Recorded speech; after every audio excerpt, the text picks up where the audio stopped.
Camping is supposed to be peaceful and relaxing, but sometimes the wilderness has other plans, just like in these cases.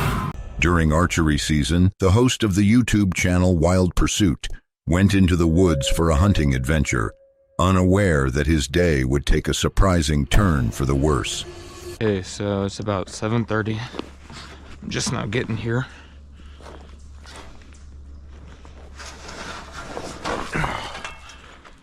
I'm gonna sneak in at the ready because there's a pretty high chance that I run across a deer. Not if I step on hidden bottles.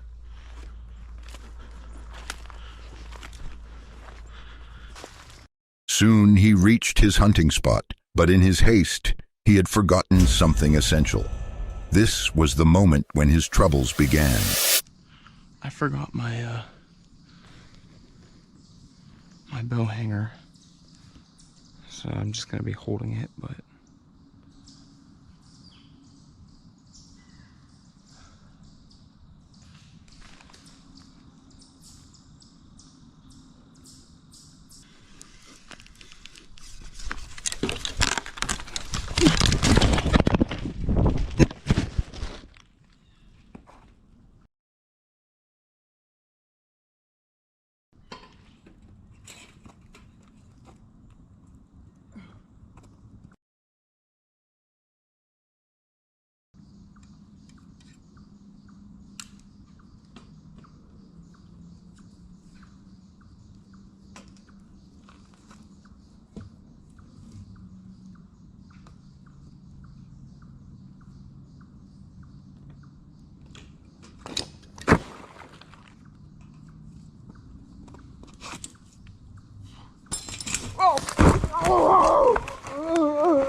Okay, yeah, you probably shouldn't.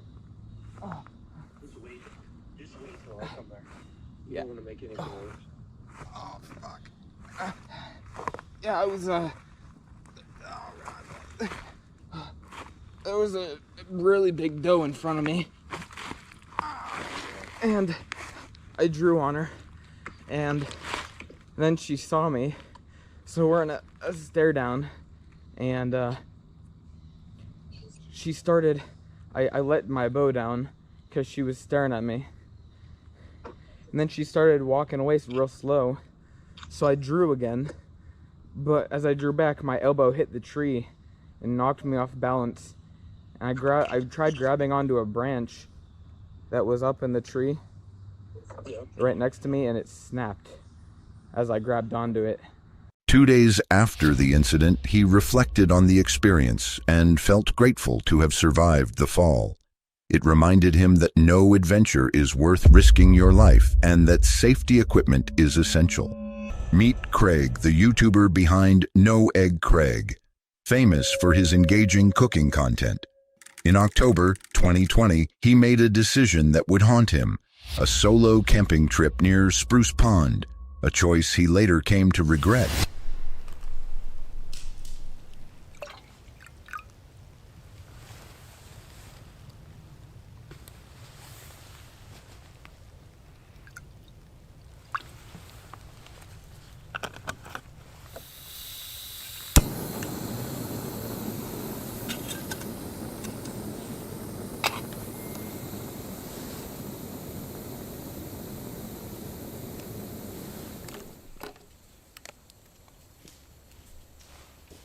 Hello? Anyone there?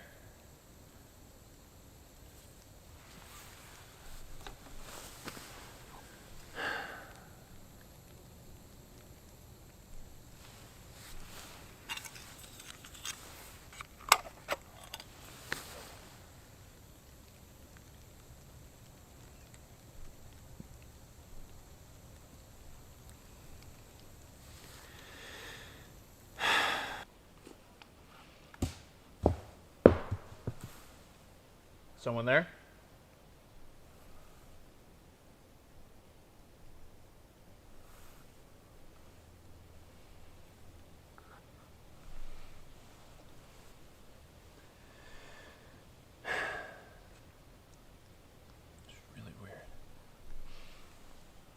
Eerie sounds reverberated through the woods, which Craig initially brushed off as just the usual noises of the forest. However, as he settled in for the night, the sounds grew louder and more unsettling, amplifying his growing sense of unease. Who's there? Hello? Someone there?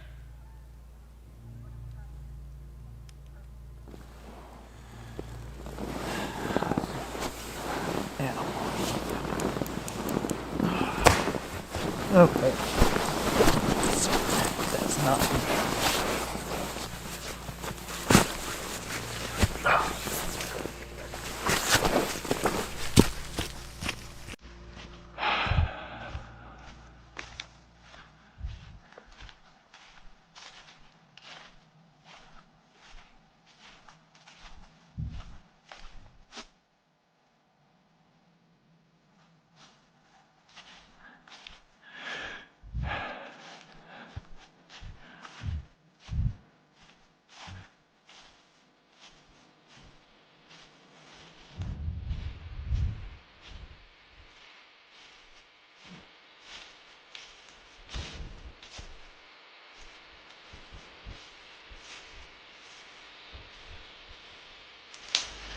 What? What's this? What the fuck? Craig noticed a man hiding in the bushes, donning a clown mask, and quickly decided to make a run for it, managing to escape unharmed. The identity and intentions of the masked figure continue to remain a mystery. Rachel is a well-known TikTok creator who shares a diverse range of lifestyle content, from travel adventures to fun challenges and insights into her daily life. However, on December 4th, 2023, she posted a video of a solo camping trip in the woods that took an unsettling turn. I'm leaving. I wanted to camp in a forest, but a crazy guy is trying to burn my tent. Watch what he's gonna do. He's angry because he thinks it's his forest and he doesn't want anyone to sleep here. But it's not. It's a public forest.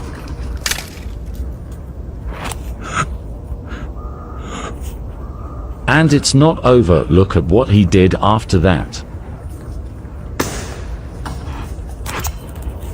I wanted to leave and I picked up a few things and started walking towards my car, but it completely ruined it.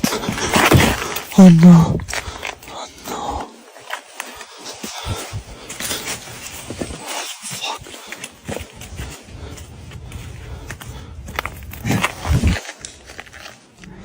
Hey, please, I'm leaving. A peaceful evening beneath the trees took a sudden turn when a man aggressively claimed the campsite, chasing after the camper, who fortunately managed to escape unharmed. This incident serves as a reminder of the unpredictable risks that solo adventurers can face in public spaces, emphasizing that even seasoned campers can find themselves in dangerous situations. A group of individuals set out for a camping trip in a forest in Indonesia when something unexpected happened. It was an experience they would never forget. Take a look for yourself. 地震，等一下先不要放手，地震。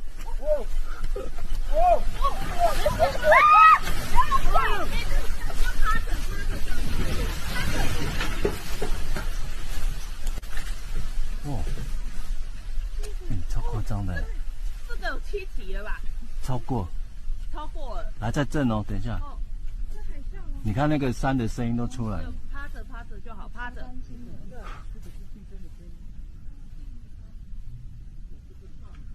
还在晃哎。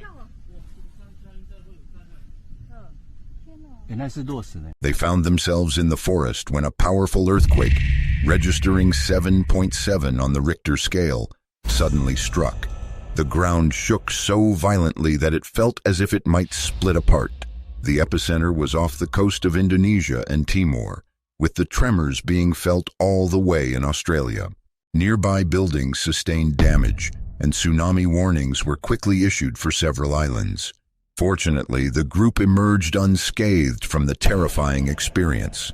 In April 2019, the creator of the YouTube channel Real Jedi was fishing with his dad at Lake Seminole when they unexpectedly saw something that every boater fears.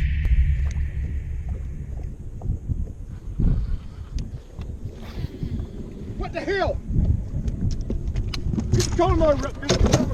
Oh my God. Guys, this guy just fell in the water. Oh my God. Go, Dad, what the boat rolls over? Go save him. Go save him, Dad. Go over there.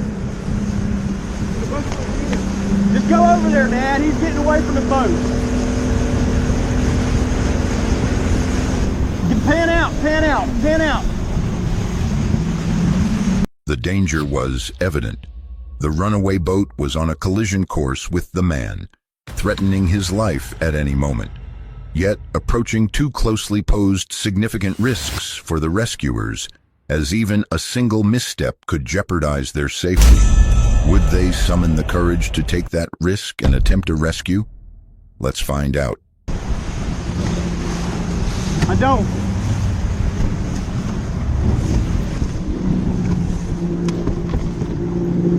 Come on, bud. You're almost there. Almost there. Get in the boat. Get in the boat. Hurry up. Come on, man. That boat's going to hit us. Come on. Go, Dad. Go.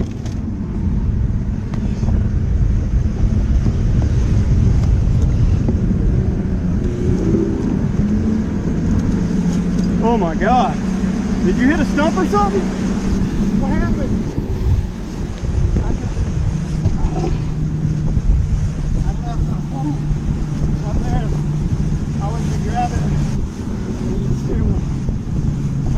They rescued the man, but the danger was not over.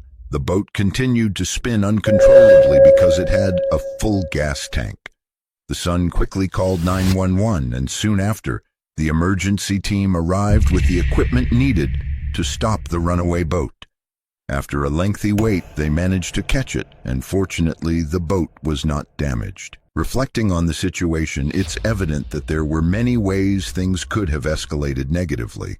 Luckily, the father and son found themselves in the right place at the right time and acted swiftly to help. Thanks to their quick thinking and generosity, everyone made it home safe and sound. A property owner arrived at his remote cabin only to find a truck parked in the driveway. Curious to know who it belonged to, he approached the driver, and what began as a simple confrontation quickly escalated into something much more serious.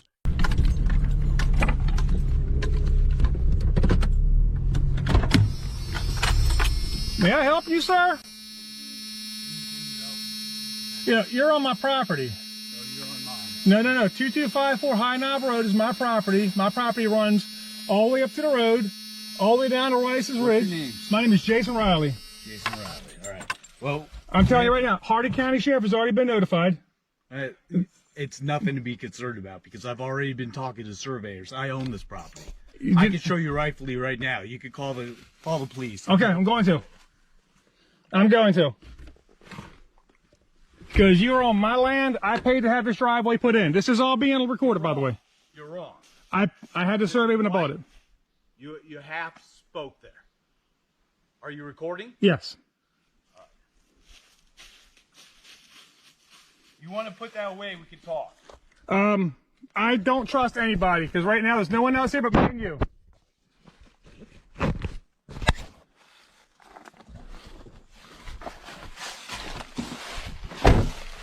But I paid to have this driveway put in.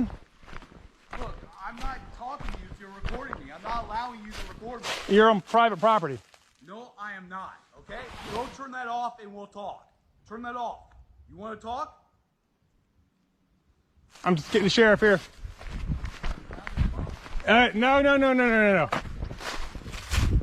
I'm getting the sheriff here. I called them yesterday, and they said when I come here. I'm not having a conversation with you, okay? You want to turn off that recording, we can have a conversation. I'm not allowing you to record me.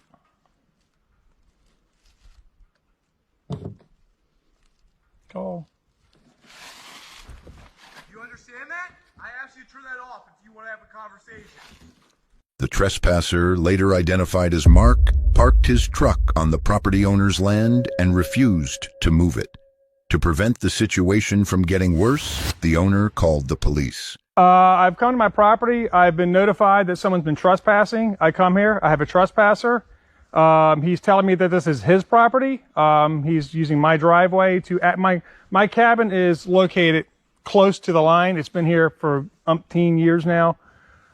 He's using my driveway to access his. I've asked him to leave. He's told me, no, this is his property, and I need to get someone out here to help settle this and to have him removed. His name is Mark.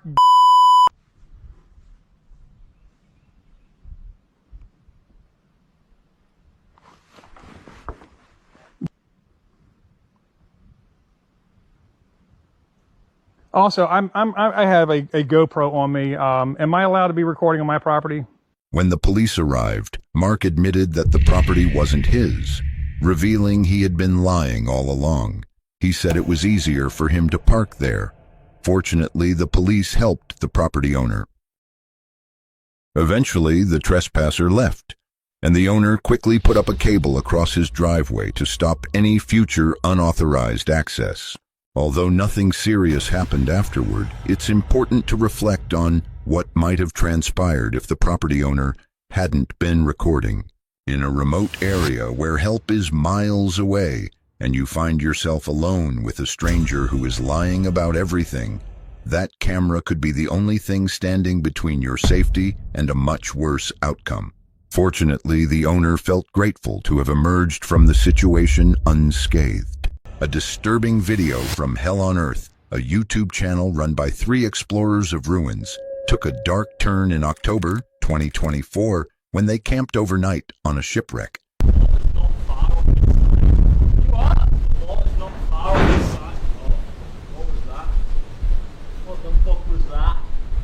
You what? What was that noise? Is someone on the below deck? Ooh.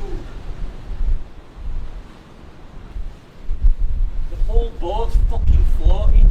It's not, no. It is, it's floating. I don't No, if it floated, no, it'd be moving around all fucking time. The water is almost up to that, so it's got to have picked up. It's got to have picked up. I'm not saying it's still ground, it's still grounded, but it's floating. Pick them bags up. Oh, you need to hang that up. Peg there. I'm just letting you know that if this starts getting upright, I'm jumping. Alright? Alright. Alright.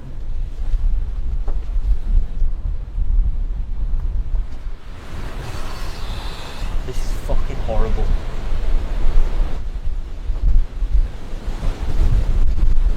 Is the boat rocking a lot? Yeah, it's like swaying from side to side. Fucking hell. I can't tell because I'm always moving.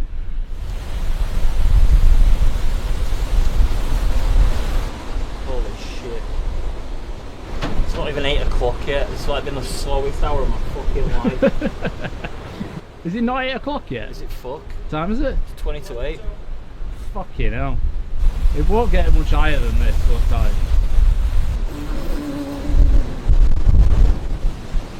What started as a fun adventure quickly became terrifying when a strong Atlantic storm hit with hurricane-force winds and flooding. They found themselves trapped inside the ship as the calm changed to panic with loud clanging sounds. What was once enjoyable turned into a life-threatening situation.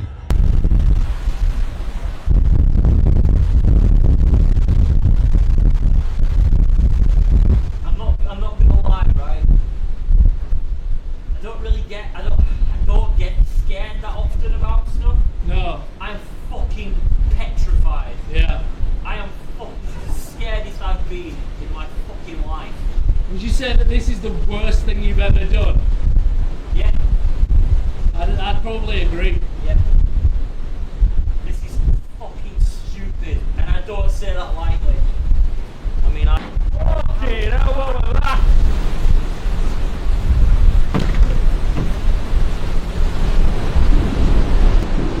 Whoa, did you see that?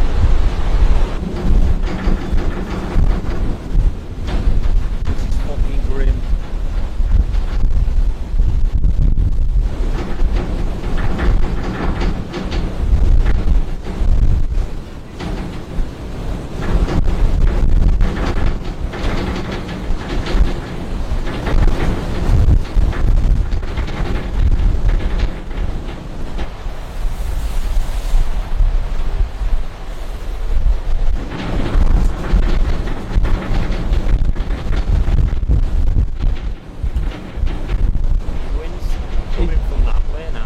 Battery. What is that noise? I can't see it. Oh shit, the roof's coming. Point your light over. I can't fucking see. Oh shit. Whoa. Whoa. The wall's falling down. Whoa. That wall. I can't see it. Point your light. I can't see it. Oh shit, when did that happen?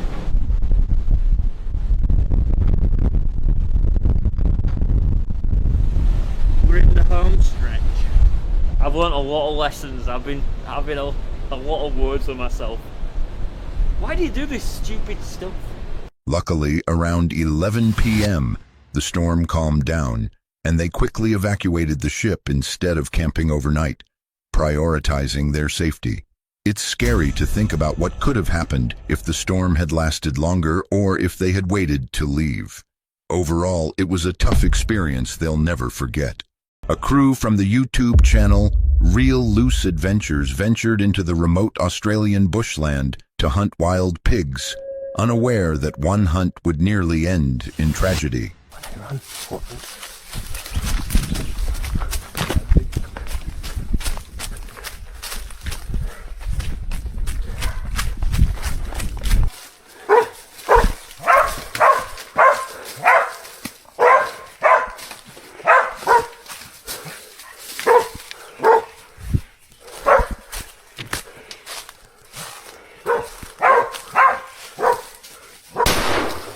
Come on, go boys, go boys, go boys. Another nice little sow. Done, boys, pulled it up, hit a mob. Skit went one way, bow went the other. Pulled two up, I shot one. Skit had this one bailed. And then when the other dogs come in, he lugged it, so. Whew, we just gotta find Ginger, I don't know where she went.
Good boys, good boys, good boys, good boys, good boys.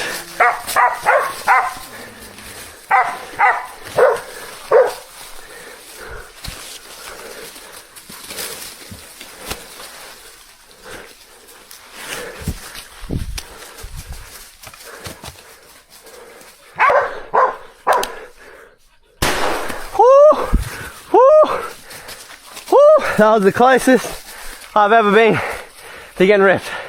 Woo! Holy demon. Even after a close call with a boar, they returned to continue their adventure. Hunters like them embrace the risks, as that fine line between success and disaster makes each hunt unforgettable. As the creator of the YouTube channel Shadow Hollow began a stroll through the tranquil woods, a sense of familiarity and comfort enveloped him. For a moment, everything felt peaceful and serene. However, in an unexpected twist, the once calm atmosphere took a sudden turn.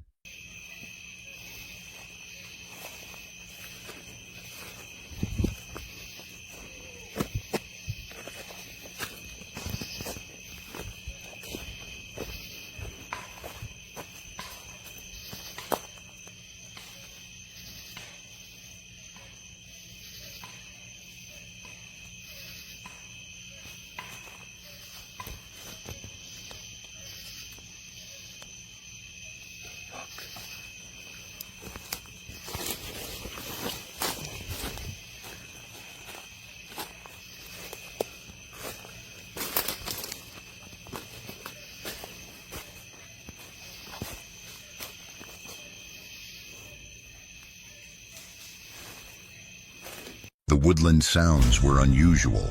In the dense woods, cracking branches can spark fear of wild animals or strangers, but what he encountered was quite different. There's the next path. Here it is. Just gonna have to cross over this.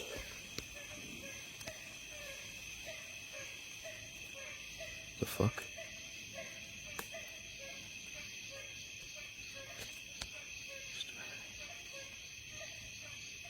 Something.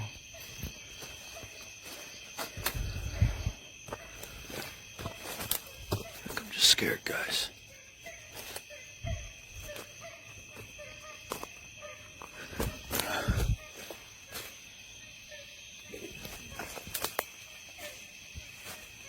The fuck was that? Okay. Strange. Definitely hearing things. Okay.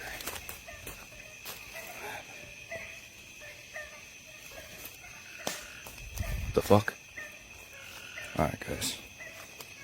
Shit's really... A strange creature moved quietly through the trees before vanishing into the bushes. At first, he felt curious, but soon fear took over when he heard heavy footsteps nearby. Even after he decided to leave the forest, things only got worse along the main trail. Fuck, I sure hope I'm going the right way.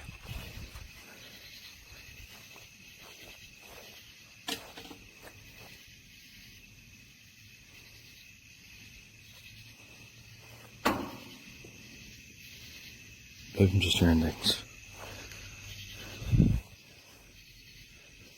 No, it's definitely something. Go around this fucking corner. I just hit the fence, go back again.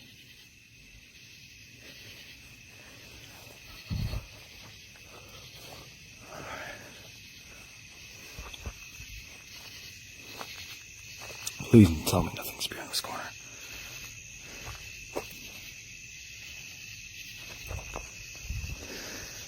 Thank God.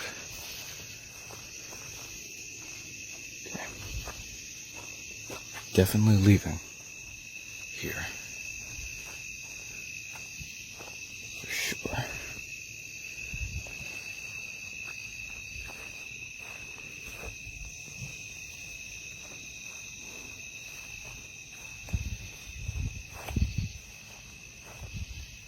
I think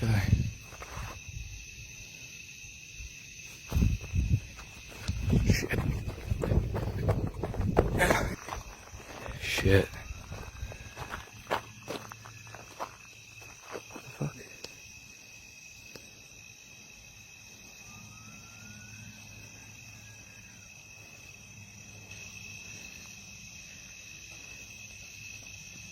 Fuck. Fuck this. He fled in fear, leaving us unsure if the encounter was genuine or staged. If real, it raises concerns about what lurks in those woods. If staged, the actors deserve recognition for their performance. Josh, who has a YouTube channel called Josh Odom, enjoys exploring remote and eerie locations. On October 30th, 2025, he and a friend set out to explore a secluded wooded road famous for stories about a serial killer and ghosts, not knowing what awaited them. A special guest with me, and we were told about this road. It was some serial killer that roamed this road, and his victims, you can hear their screams, they say. Oh shit, John's about to get, hey guys, John's about to get me killed out here. I don't know which way to go down, this way or that way.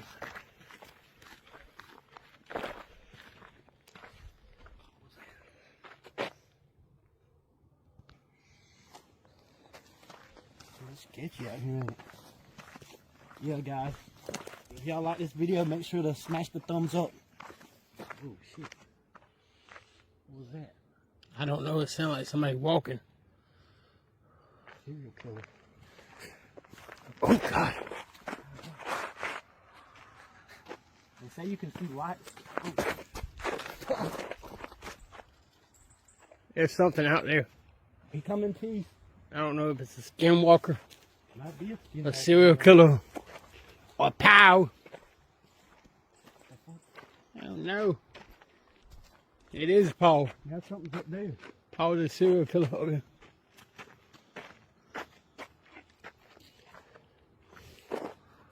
Hello? They say you should never say hello when you hear shit. But... As they stepped into the forest, a sense of unease washed over them. With each step deeper into the trees, that feeling intensified, as if an unseen presence was keeping a watchful eye on them. Hello?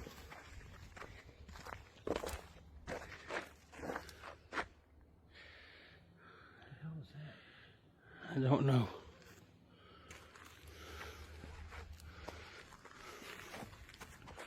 Something up there behind you. Looks like. You see something white going on up there? Oh my god, look. What is that? And I hear noise behind Ain't you. that scary coat leader back with the lantern, is he? I thought you lost that man a long time ago. I thought I did too. I heard a rumor that Paul smacked the hell out of him and he ran away. He probably thought I ran away, but this is a road. If you any of my old... Oh shit! What's that growling noise? You hear that? I hear that. Holy shit. That has to be somebody evil. I feel an evil vibe out here.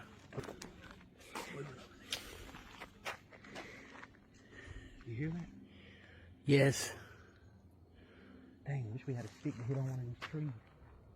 They say you can make the noise.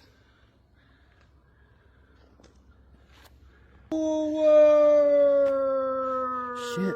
Shit. What the fuck was that? I don't know. Let's get out of here. Wait, something's been down there. Shit. Oh my god. Oh my god, you okay? Yeah, something's screaming over there. You hear that? Yes, that's a chainsaw. It's a chainsaw massacre. They found out they weren't alone. A fun night exploring turned scary as they saw figures, heard strange screams, and felt like they were being chased. Eventually, they ran from the forest to safety. On April 6th, 2022, inside an abandoned hospital, this video was uploaded by the Exploring with Tom YouTube channel. He went into the hospital at night with his friends. The building had been empty for weeks, but it did not feel empty at all. From the moment they stepped inside, the air felt heavy, like someone was already there watching them.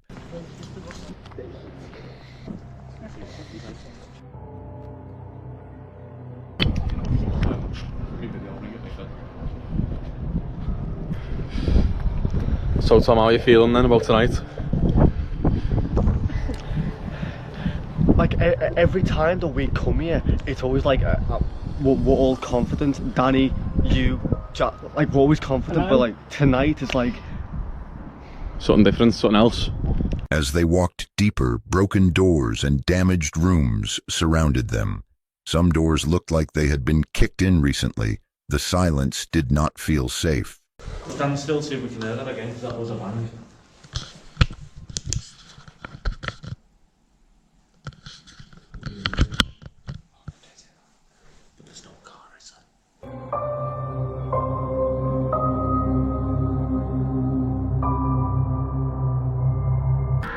Is anyone here?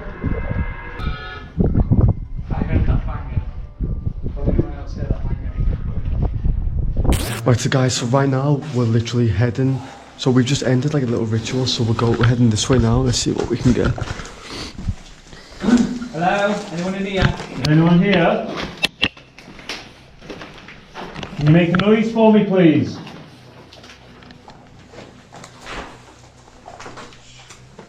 They began calling out, asking if anyone was inside. At first, there was nothing. Then a sound answered back. Can you do that again for us, please?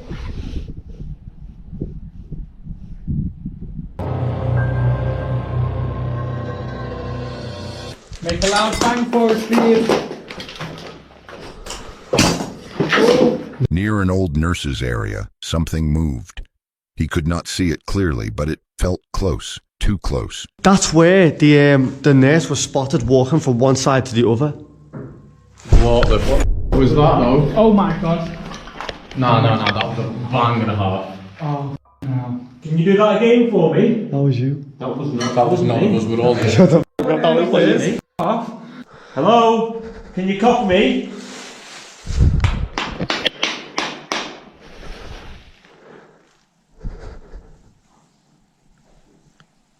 What the f*** is that? Nah. This is where the f***ing nurse was spotted down there. This is who I think it is. You're pathetic. Don't say that, man. You've been I want a loud bang. They tried to stay calm, but fear spread fast. Footsteps echoed through the halls. The sound did not match their own steps. Someone else was moving inside the hospital. Listen. Can you make a noise again, but as loud as you can, please? Man, this is so I'll be loud. If something's here, it's got to be loud than that, surely. Hello? So, whistle. Whistling? That's whistling! I'm going home. No.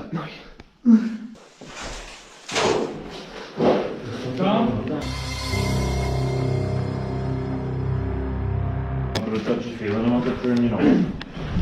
I don't mind it up here, to be fair. The other side of shit myself with this bit. Nah. I don't know, there's something definitely. I think Oh, no, you man. should get your EMF reader out. Go on, I'll hold the camera. Look at the EMF. Put on the floor.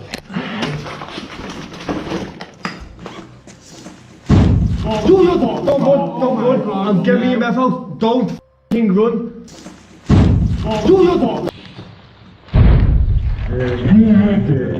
Yeah, someone's got you going for logistics. You need to run. Let's go. That was pretty bad. Keep calm. No, do you reckon anybody's here, genuinely? No, because we're set. I'm dying at that myself. We don't know if this is the f***ing demon stuff I've done or if this is genuine. Let's go out. activity. I Let's haven't got a go. clue. I'm going home. I've had enough for tonight. Fuck this. I'm going home. We've never had that. We've never had Denby Asylum. never that loud. That was since Denby Asylum. Somebody's here though. Suddenly, a figure appeared in the distance. He did not wait to understand who it was. His body reacted before his mind did. They ran. The chase was fast and messy. Breathing was heavy. Doors slammed. The hospital seemed to trap sound, making the footsteps feel closer every second.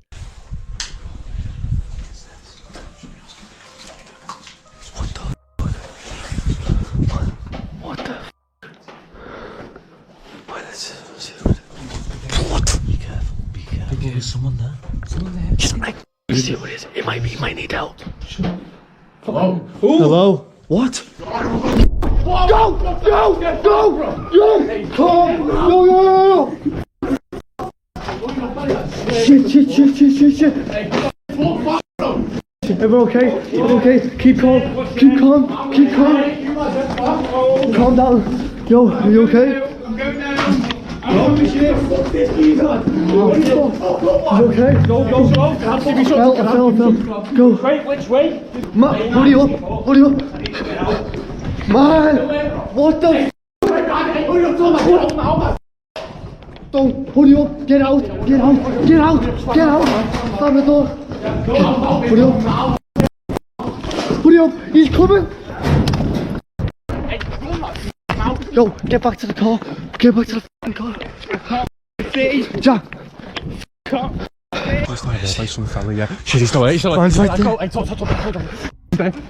Calm down, wait, this thing.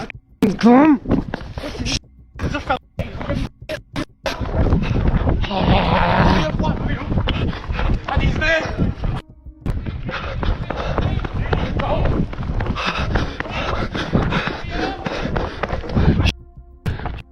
What do you want? Back to the car, back in the car. When they finally escaped outside, no one spoke for a moment. The hospital stood silent again, as nothing had happened. On November 3rd, 2017, on the Mo Sargi YouTube channel, this video takes place late at night in the Witches' Forest in Canada. He starts the vlog by saying he is going back to the Witches' Forest, a place he visited long ago. This is what always happens. It's like, oh yeah, we're just gonna go like take a walk. I'm like, okay, sorry, do you want to take a walk? I thought you wanted to tell me something. I just want to like have a heart to heart. No, we're at a Witch's Forest. I actually told him we're gonna go get some milkshakes. We're gonna go for a walk, get some milkshakes. So we are at the haunted Witch's Forest. It's the day after Halloween, guys, and we're gonna go and explore. We're gonna see what we're gonna find. Yo, by the way, I kid you not, this is literally in a news article right now. A girl got kidnapped from this forest recently. I'm not joking. Like I'm not even making this up. You guys can search. Yo, I'm gonna go save this girl right now. What? He's wearing something red. Let's go. Where you at, girl? All right, guys. In 3, 2, 1, we are about to head into the forest. As they walk into the forest, the weather gets worse. Water is everywhere, and the ground is hard to walk on. You know, the classic witch stuff and the locals around here. And remember, 100 years ago, 200 years ago, the world wasn't what it was today. Women had literally no rights. So what was that?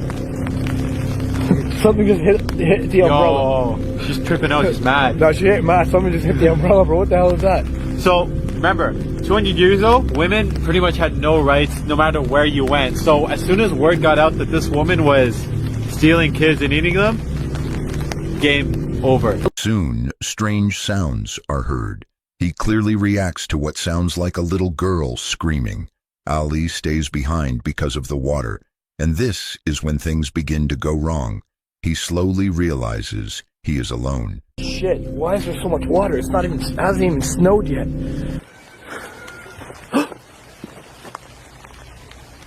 Yo, did you guys hear that? He admits he forgot his protective necklace, which he believes keeps him safe from a ghost. He looks confused, scared, and unsure of where he is. He notices fallen trees and feels like he is being watched. Really good video. I've left Ali behind. One thing I forgot to bring with me today is my necklace, my anti-Tom necklace. You guys know I'm haunted by Tom the Ghost.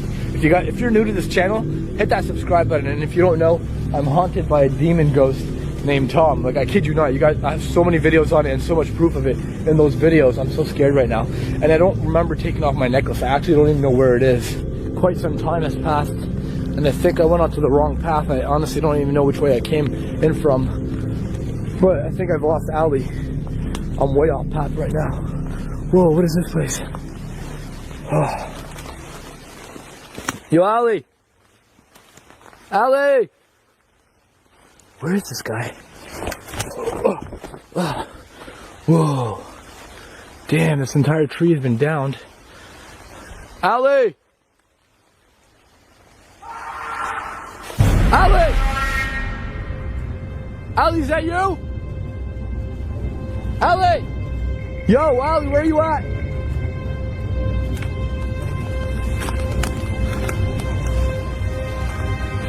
The fuck was that?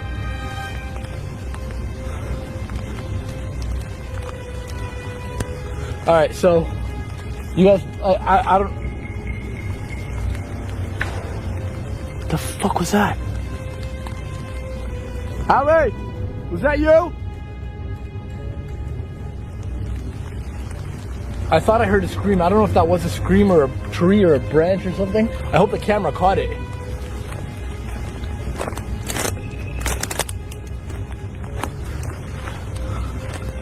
Where the hell is this guy?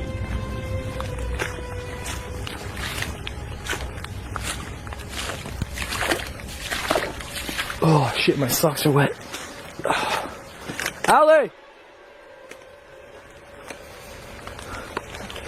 Alright, so this has gone from 0 to 100 real quick.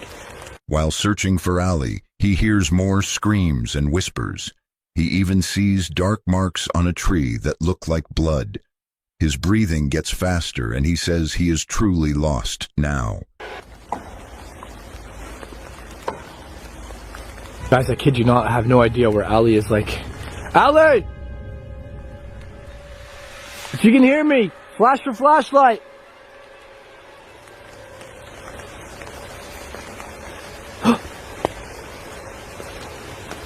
The fuck is that? Yo, what is that? I think that's tree sap. Either that's tree sap or that's blood. I can't. One second. Yo, what the fuck? That's blood. You!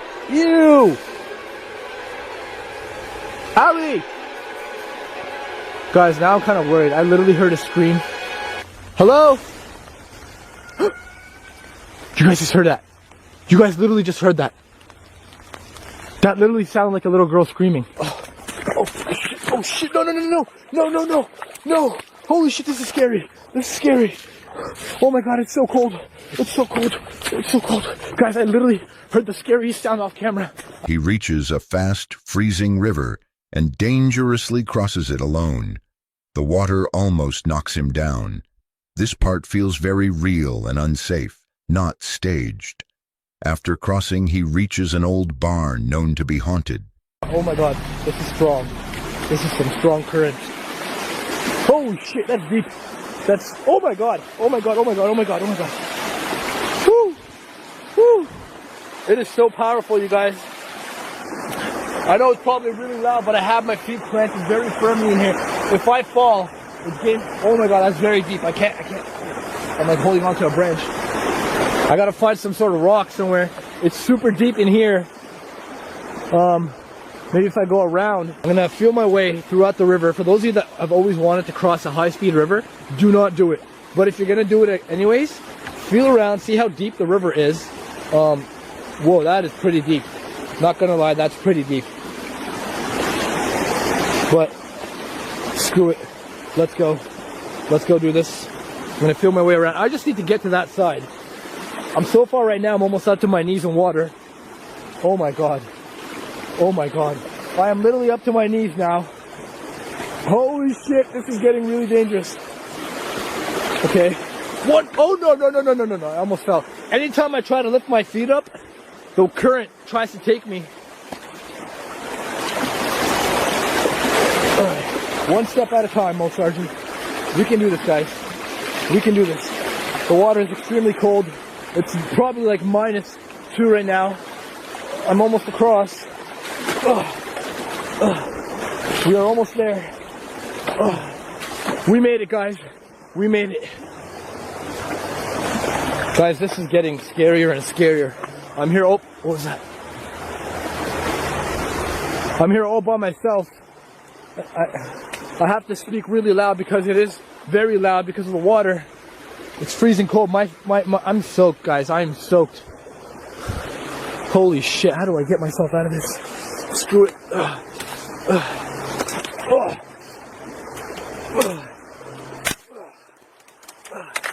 Yeah. Alright. Looks like I made it up that ridge. Whew. There are vines everywhere. Thorns, berry trees have thorns in them. All you see right there is raspberry trees. But hopefully my pants offer good protection. I'm gonna walk through it. Oh, that hurts. I'm gonna walk through it. Screw it. Oh, okay. Yo, this is legit right now. I need you guys to smash that like button. I am by myself. I do hear a road, so I feel like I am close to that haunted barn. And you know what? Just for the hell of it, I'm gonna explore it for you guys because I know you guys love when I do fucking crazy things, especially like going into a river by myself at nighttime in the middle of the night while the river is at a super high pace. It's been raining in this city for quite some time. Oh shit, we got barbed wire here. Is there a way through this? At this point, I feel like I'm in way over my head. Oh, I'm stuck in barbed wire.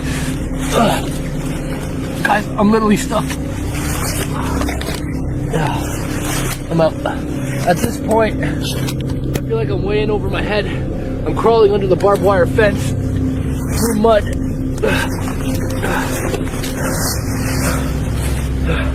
I made it through. Really sorry, my lens is probably wet. It is raining. Sergeants, we got this. I just don't want to get caught up in the barbed wire. Okay, I made it across. Whew. Wow, as if I fit through that. I think I am almost out of it. I think at least. I just hope I don't run into any wolves. Holy shit, this is some tall ass grass. Oh my goodness. Where am I going? Where am I? Where are you going, Mo Sergeant? Maybe he went to the barn or something. Oh shit. Oh shit.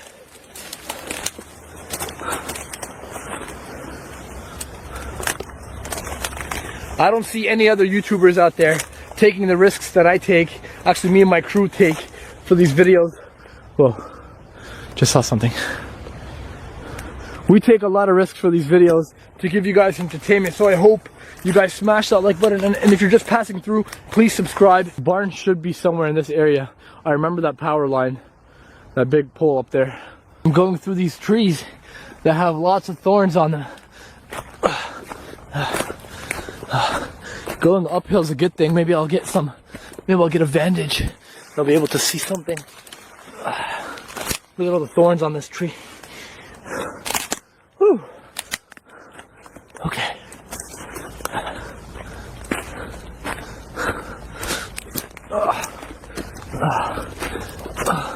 Almost there. Almost there. Inside the barn, the air feels strange. He hears doors slam and whispers.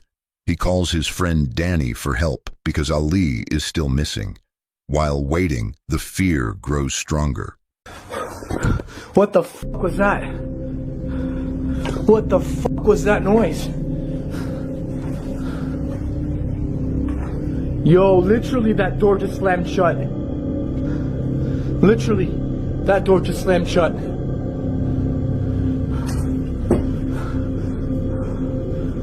Hello? Fuck this.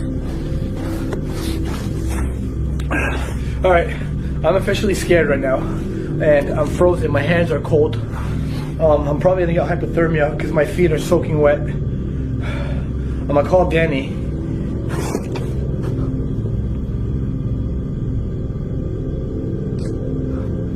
Hello?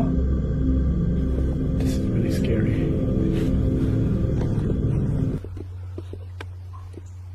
Guys, listen, listen. It sounds like whispers.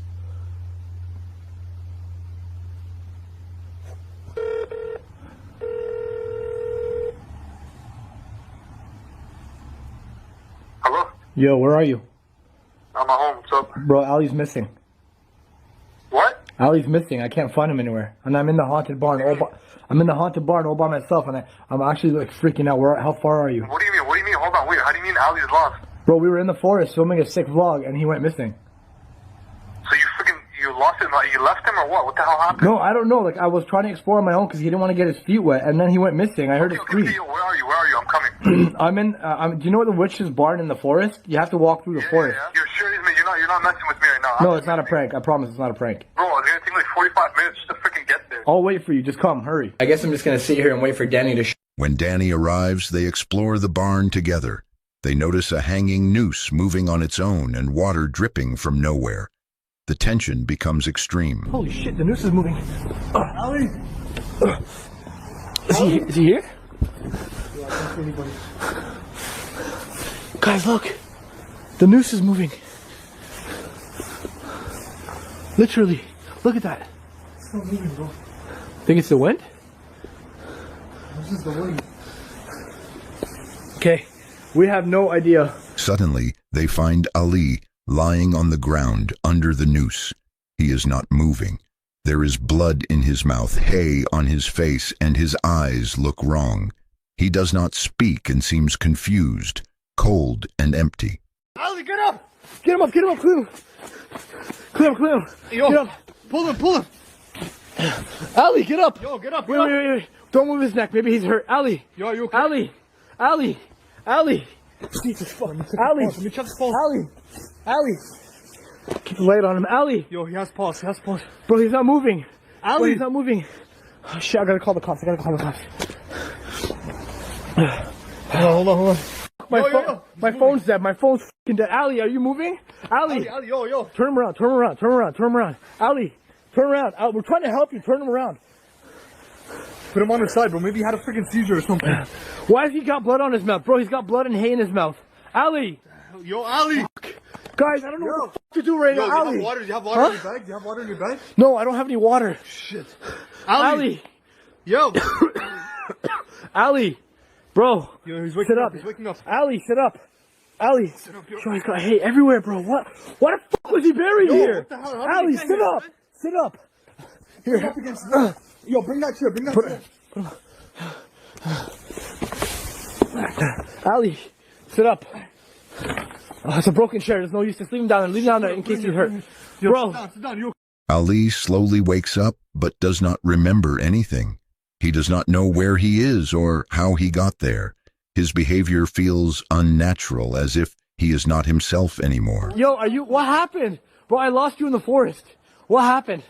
Where the hell did you... Yo, what happened to you? Yo, we need water, bro. We don't have any water. The only water nearby is that river. Yo. Ali, are you okay? Seriously. Okay? Ali, what the fuck is wrong with you? Yo, this guy's probably freezing. Keep a scarf on him, bro. He's cold, bro. He's cold. His body temperature. Bro, your body's... Why can't you talk? You're fucking cold. My hands are frozen and I feel how cold you are. Yo, Ali, bro, what the hell happened to you, man? Yo, we have to take him to the gotta get this guy out of here right now. We have to take him to the hospital. We have to take him to the hospital. Let's go. Bro, what is wrong with you? Yo, we need to lift him, bro. Where's my other... Turn the camera off. We gotta lift him. Bro, we need the light. That's why the camera's even running. Yo, Ali! Yo! Ali! Grab him. Get up. Put him up against it. Get up. Ali, stay here. Don't move. Stop. The only reason why I'm still even recording is because the camera light. We need the camera light. Can't see in here. I don't have a flashlight. Ali, just take a deep breath, okay? Take a deep breath. Breathe. What the fuck happened, bro? I lost you in the forest. I heard a scream. And I found... What? What's he saying? I can't feel anything. Bro, this guy's legit possessed or something. Yo, we gotta get him something out of here. serious. Yo, this is moving on top of you, bro. What? Oh, fuck. Yo, I swear to God, let's get this guy freaking out of here, bro. Let's get out. Yo, we need to go right now. Right now. Where's my glove? I lost my glove in the... There's blood here. Where's my glove? Shit. I just lost my glove in the hay. No, I need your help. Never mind, it's in my pocket. Bro, come on. Watch your head. The only way... Bro, there's no ladder this way. Are you serious? Yeah. Yo, no, we're not. No. Chill. Take him down the ladder. Ali, watch your head. Guys, this is serious right now. We need to take him to the hospital. We need to take Ali. Come on. Here, I'm gonna go down first and I'm gonna catch you. I'm gonna go down first and I'm gonna catch him. Holy f***, Ali, Jesus. Okay. Yo, he's gonna fall. Okay, give me your hand.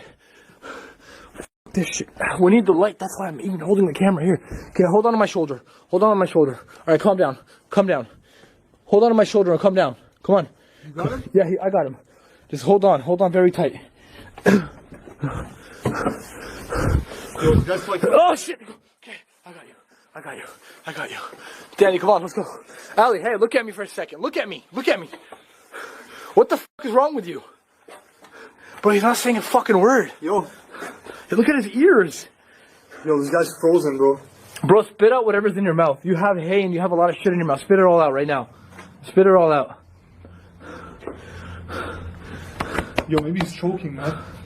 Do you have something in your throat? Are you okay? Can you breathe? Bro, if you need to puke it out. Whatever the fuck's in you, puke it out. You gotta puke it out.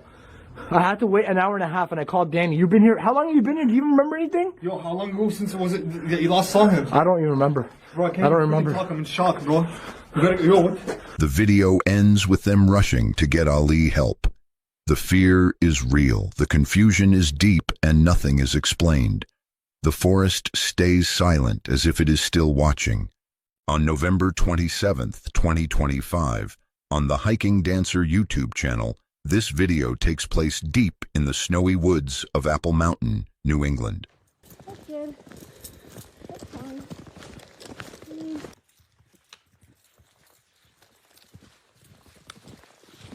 At first, the trip feels calm and peaceful. She and her female friend hike about 2 miles through the snow to reach a small cabin at the top of the mountain. It's a beautiful snow season. It's actually the first time I've ever done winter camping, but we found this beautiful cabin on top of a mountain near a fire tower, and it's just the perfect location to kind of test out some snow gear, hiking gear, and have a really nice time in a cabin, protected from the elements, but trying to make a fire and do some little cooking over a campfire if we can make one happen.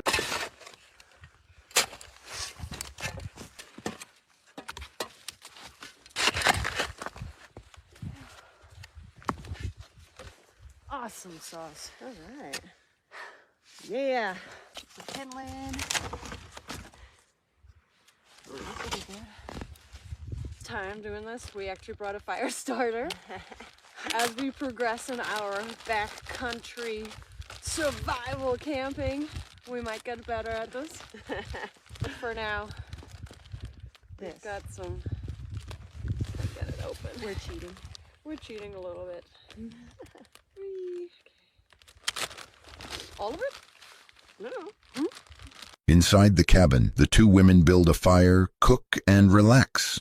The cabin feels warm compared to the cold outside. The woods are dark, but the mood is still light and calm. So it's literally burnt to the aluminum foil.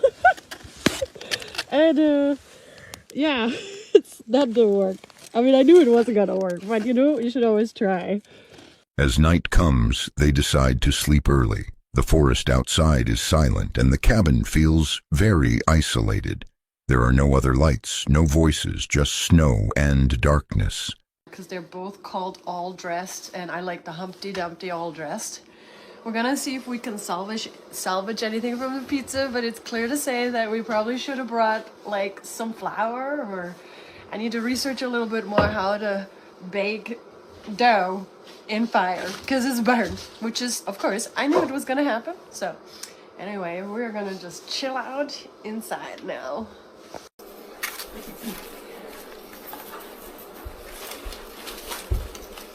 It's like a dough and cheese something.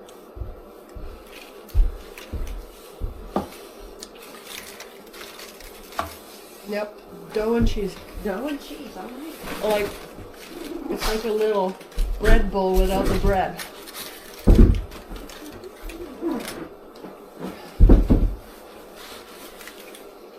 Around 6:20 p.m., everything changes. A man arrives at the cabin. He seems friendly, but his sudden arrival makes the space feel smaller. Not long after, another man arrives. Now the two women are no longer alone. Good morning. It's like 6:30 and we are on our way out. And this trip has turned from beautiful cabin stay to quite the nightmare. And I might talk about it a little bit more as we are descending, or I might not, but I probably will. Yeah, I have to.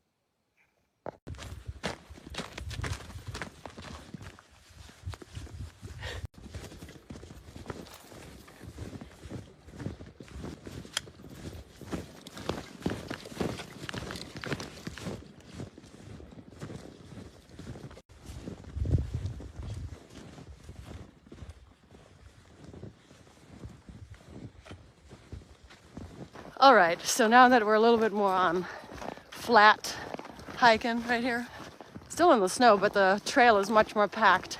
It's time to talk about how our really exciting trip that we had looked forward to for a while. It was nice until... As the night goes on, the cabin becomes uncomfortable. Sleeping bags and just start sleeping because, you know, you get tired. Well, 6:20 rolls in. Person number one, we'll call him Johnny, shows up and is planning to camp there too, which is fine. It is a public cabin. This doesn't belong to anybody. We're definitely happy to have them, right? I was trying to think how many times I camped with people. It has to be anywhere from 200 to 250 times. And I've never experienced what we experienced last night. So Johnny, which was person number one, he was essentially pretty friendly, you know, greeting, we had a little chat. He said his friend. Later in the night, phones make loud sounds. Music starts playing when it should be quiet. She feels uneasy but stays silent. They are deep in the woods, and there is nowhere else to go. Now, Johnny, he was trying so hard. He was whisper talking, but Frank didn't get the hint. Frank scream talked at least until 10:45. So Frank arrived at about 8. So Frank and Johnny be talking until 10:45ish. So then Frank and Johnny, I don't know what the heck they were doing, but Johnny fell asleep, full on snoring. And again, snoring is something that you can't control, so that wasn't really the biggest deal. Although that snore was literally shaking our little wood pads that we were sleeping on. I had my earplugs in and the snoring came still through them earplugs. But it was really not Johnny, it was Frank. Frank did not go to sleep. Frank kept smoking the marijuana inside of the cabin. I don't have a problem with people smoking pot, but I don't understand how people think it's okay to smoke marijuana inside a cabin, but then people have a problem with people smoking cigarettes in a cabin. It's like literally the same thing. We had to smell the pot all night. They did not care that we were getting secondhand smoke from their pot. What else? Was there anything else? There were so many things. Oh, the light. They didn't know how to have a red light for the life of it. And so apparently Frank likes to have a full-on light show in the cabin. Like, never used a red light. In fact, Johnny... By morning, the cabin no longer feels peaceful. It feels heavy and tense. She says the trip turned into a nightmare, not because of the forest, but because of the people sharing the cabin. I don't understand. I have no idea. I think it was because he was Bunsen burning his snow all night long. Also, Frank did not think that it was a good idea to put his phone on silent, because we heard every time he got a text message, but it wasn't like just medium level of sound. It was like full on, like loud, ba-boom, every time he got a text message. This is not a through hiker versus section hiker thing like some of you trying to make it. It's not. It's literally hiker to hiker, like the common courtesy. We're sharing a beautiful space in the woods. Why do we have to smell your marijuana, watch your light show going on, you scream talking into the middle of the night, and we are gonna go home and we're gonna sleep because Mountain Goat did not have earplugs. I had some. I offered her the earplugs, she didn't want them. But also, I guess it was easier for her to get a few little naps in, because I would not have been able to do so if it wasn't for my earplugs. And I wanted to make this such a literal magical video, being in the woods. But we done burned our pizza and also had nightmare cabin sharers. Oh, I forgot one more thing. This was one of the nicer things, as one of them asked if we were okay, whether they could listen to music. I told them I would like to not listen to music, so it was really nice that they didn't actually play the music. But then, in the middle of the night, at around 2 a.m., I heard that music going. Frank couldn't handle it. Frank needed to listen to music. And before one of you is gonna tell me... The two women leave early, hiking back through the snow. The forest is quiet again, but the fear from the night stays with them as they walk away. On May 23, 2022, near the Oswego River below a dam in Syracuse, New York, this video from the Sky Life turns from fishing into fear. Down in Syracuse area, doing some fishing. Right now I'm riding out. At first, the day feels perfect. He walks far out into the river, almost a football field away from the bank. The water is cold, the rocks are sharp, but the fish are everywhere. I think it's just going to keep going this way. Oh, got him. Fish on. First fish of the day. As I'm talking, that's a smallmouth. There we go. Yeah, so like I was saying, this rock line just keeps going straight out that way. And there should be fish stacked all along it. I found the first dry rock you can stand on. Might as well take advantage of it out here in the middle of the river. Whew. I'm really excited for this adventure. This is gonna yield something crazy. Got him. At my feet. A largemouth. Second species of the day. Largemouth bass. Got him back there. We're gonna be getting bigger fish than that, so. Got him. Back to back. Another bass. Probably a smallie. Nope, nope, that's a walleye. Hot dog walleye. That's something now. That's why I love fishing rivers like this. You cast out, you have no idea what could bite. That was 3 different species of fish, all within about 10 minutes. And there's some other stuff to be caught in here. That's inspiring me to get out this way. I want to fish all along this waterfall, and then there's a huge pump station over there that has literally the perfect kind of water. It's all slow moving, but then just this boiling current coming out of it. This is where the serious adventuring begins. I'm just gonna be walking up along this waterfall and casting. It's gonna get almost swimming deep, I would think.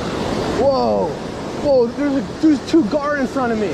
I've never even seen gar up this far north in person before. All right, so I made it out this far right now. That's why I started all the way back there. This is where the fishing should get pretty real, because the pool that I'm approaching is so vast, such a big area, and a lot of deep water, looks like. Got him. What is that? Oh, another smallmouth. The bigger one. Oh yeah. Everything's chomping the swim bait. Oh, early release on him. Oh, and there's a largemouth following him. Got him. 2 for 2. That's a bigger fish. Oh yeah. That's a monster. It's looking like a largemouth. Let's go. This is crazy. That's a tank. It's a tank. Let's get him landed. Gotta land this fish. Oh. Oh. Oh, got him. Monster river bass. Woo-hoo-hoo. Everything's eating the swim bait. Got some more.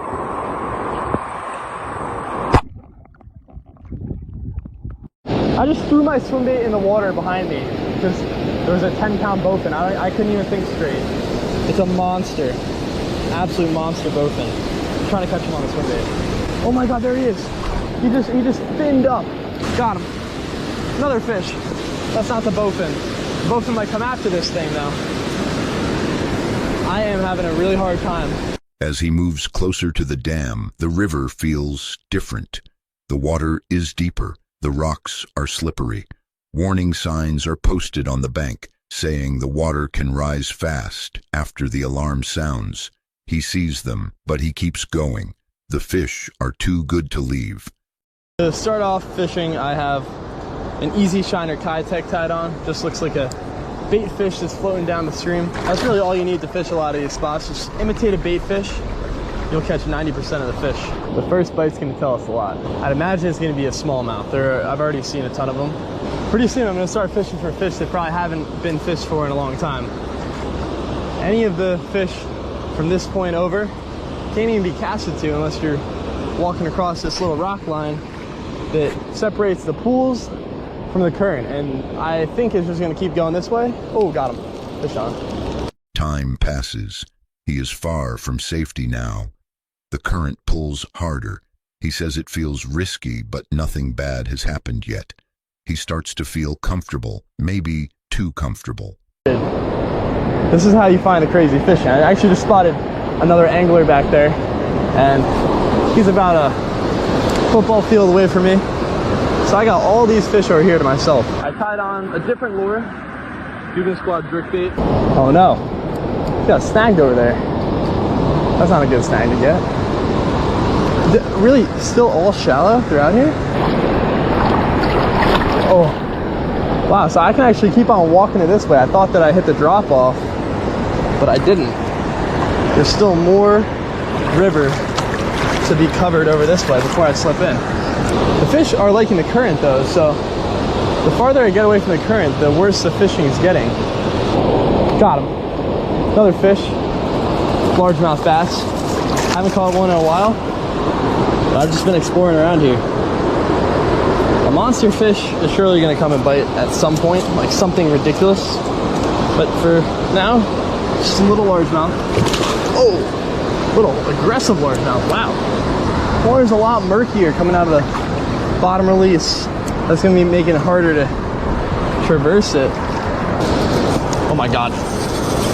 Monster. Monster. Monster. Popped off. Oh, you know what? That must have been a snagged carp, actually. At first, I was thinking, just got a crazy bite, but yeah, there's a scale right there. That was one of these giant carp. Whew. That got my heart racing, though, because if I had a fish on that was pulling that hard to drag, that was the one I came here for. But unfortunately, is this like a route to a lily pad? The heck? I don't like what I'm stepping on, though. This is like sketchy. I feel like there could be like a giant snapping turtle. I am going for something. I don't know what I'm gonna find over here, but I'm just keeping on waiting, keeping on exploring. Got him. Fish on. That's one that actually bit, I'm pretty sure. Not big. Not big at all. But actually another bass. Not a bad one. Ooh, he's coming right at me. Oh my god. Wow, look at this. This looks like a spotted bass. Then everything changes. For a second, he freezes. Then fear hits. He remembers the sign. 3 alarms mean the water will rise fast. He turns and runs. His feet slip on wet rocks. His heart pounds. He can barely breathe.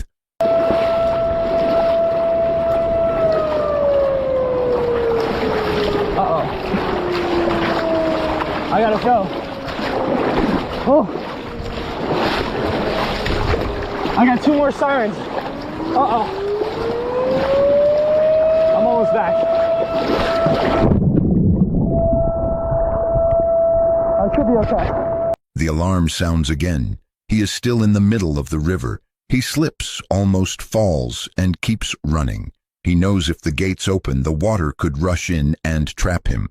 There is nowhere to hide, nowhere to climb. I gotta keep my breath stable. The water might be coming out of those releases right there. Oh, come on. Hopefully she falls slower. The 3rd alarm is close. He pushes harder, gasping for air, legs shaking. He reaches the shallower rocks just in time. He stumbles onto safer ground, terrified, waiting for the water to rise. Wow, that just scared the absolute shitters out of me. Where's the water coming from? I think they false alarmed me. But the water never comes. The river stays calm, no flood, no surge, just silence. He stands there, confused, scared, and shaken. He does not know if it was a test alarm or someone trying to scare him. So I booked it over the rocks, banged my leg up pretty good, and what do you know, the water didn't even rise at all. Yeah, awesome fishing here so far, really fun exploring. Just an intimidating place to fish. The fishing trip ends there. The river looks peaceful again, but the fear stays with him long after he leaves. On January 8th, 2026, the YouTube channel Sort of Interesting shared a winter camping video filmed in a hidden wooded area close to civilization during a freezing snowstorm. What follows is a quiet night that slowly turns unsettling. Welcome to my first ever sub-0 degree camping trip, and also my first real cold temperature test of my new winter sleeping bag. Because of that, I didn't want to drift too far away from civilization, so I've come down to a secret little area that I've camped out at before. And as I was on my way there, I wanted to do a few exciting wintry, snowy shots for you so that you could see the lovely scenery lit up in the darkness. And then it started to snow a little bit more heavily, and I thought, if I don't get my camp set up, I'm potentially going to get absolutely covered in snow, soaking wet, and then be cursing myself from a very damp bivvy bag. So I came out to this little hidden spot and just checked the ground conditions and then thought, right, let's get stuck in here. Not long after, something feels wrong. While setting up, he hears movement nearby. Footsteps. Someone is out there walking in the snow. Might happen. Somebody over there, there's somebody over there. What is going on here? There has been somebody walking around out there. Unfortunately, I've waited and waited, and you can see the snow started to collect and actually gather on the bivvy and tarp now. And I can't do this in total darkness, so might as well just put the light on and go for it. I don't know if anyone's out there or not. If I've been spotted, I've been spotted. I'll keep my ear out. Obviously, I'm going to hear a lot of noise if somebody approaches the camp tonight. That's one of the downsides now, because I've let all this build up. It's going to make it difficult to keep the moisture out of the bivvy.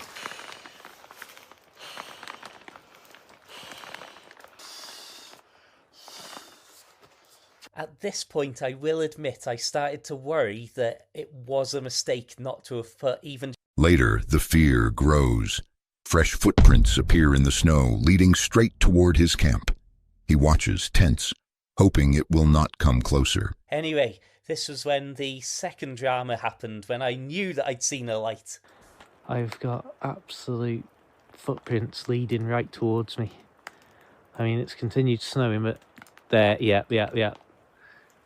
There, you saw that absolute clear.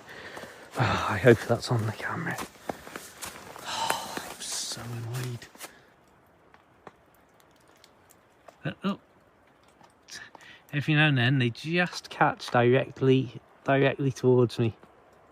Luckily, the lights didn't get that close to me, and that was one of my concerns. I didn't really think before setting out in an area like this that, of course, I was going to leave big snowy footprints that led right up to my location, basically. You can see there, I got my little trail cam on, although it didn't capture anything interesting whatsoever around my camp on this particular night. But what a beautiful sight, looking up through the snowy branches towards that beautiful moon. As the night drags on, his fingers go numb.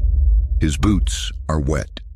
He climbs into the sleeping bag just to survive the temperature. For a short time, the warmth brings calm, but the silence feels like he is being watched. They fit perfectly into the large one, and, well, it was an ideal solution. The instant change in feeling of warmth I've got after getting in here, even though I am on the ground, I've got a simple mattress here and an Amazon Basics mattress outside of the bivvy. Ideally, I would have a really good mattress to stop that extremely cold ground leaching the heat out of my body right now.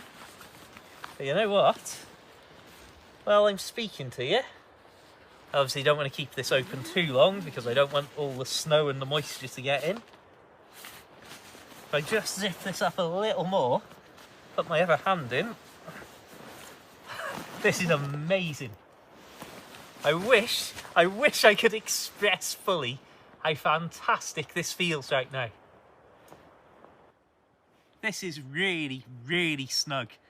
Even with the bivvy still open, my body has warmed up so much in just the last 2 minutes. And my fingertips, because I've had them in here collecting the body warmth that's being kept inside the sleeping bag. Oh, I am really, really happy now. It's unbelievable the difference in temperature.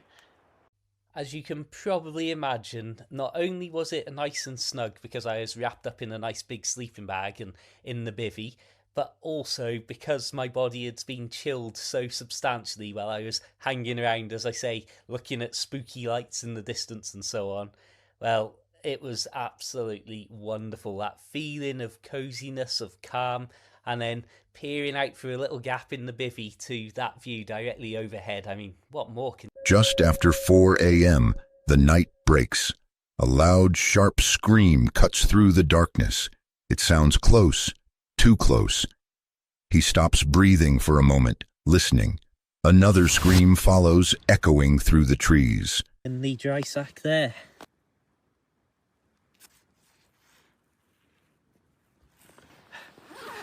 Right, my friends, here's the situation. It is now after 4 o'clock, we'll say that much. So my alarm was set for 5 a.m. I'm going to, instead of going out for a walk and then setting up my Trangia stove and making a hot chocolate, because I'm well awake at this point, as you might have gathered, because I've just been recording extra little clips and bonus videos and things like that. So I thought I might as well use this time to have my hot chocolate now at the start of my day, rather than do it out somewhere interrupting the day, because it's currently -2 degrees right now here. And to be honest, after how long it took the gas stove to not quite get the water to boil for my last wintry hot... What was that? It's not very far away, and that I do not like.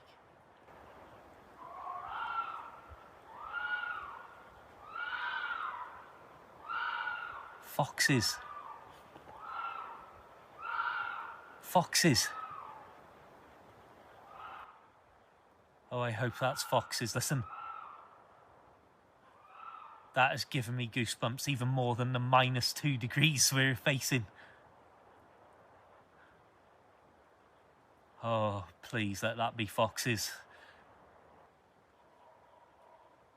So, as I was about to say before that horrifying interruption,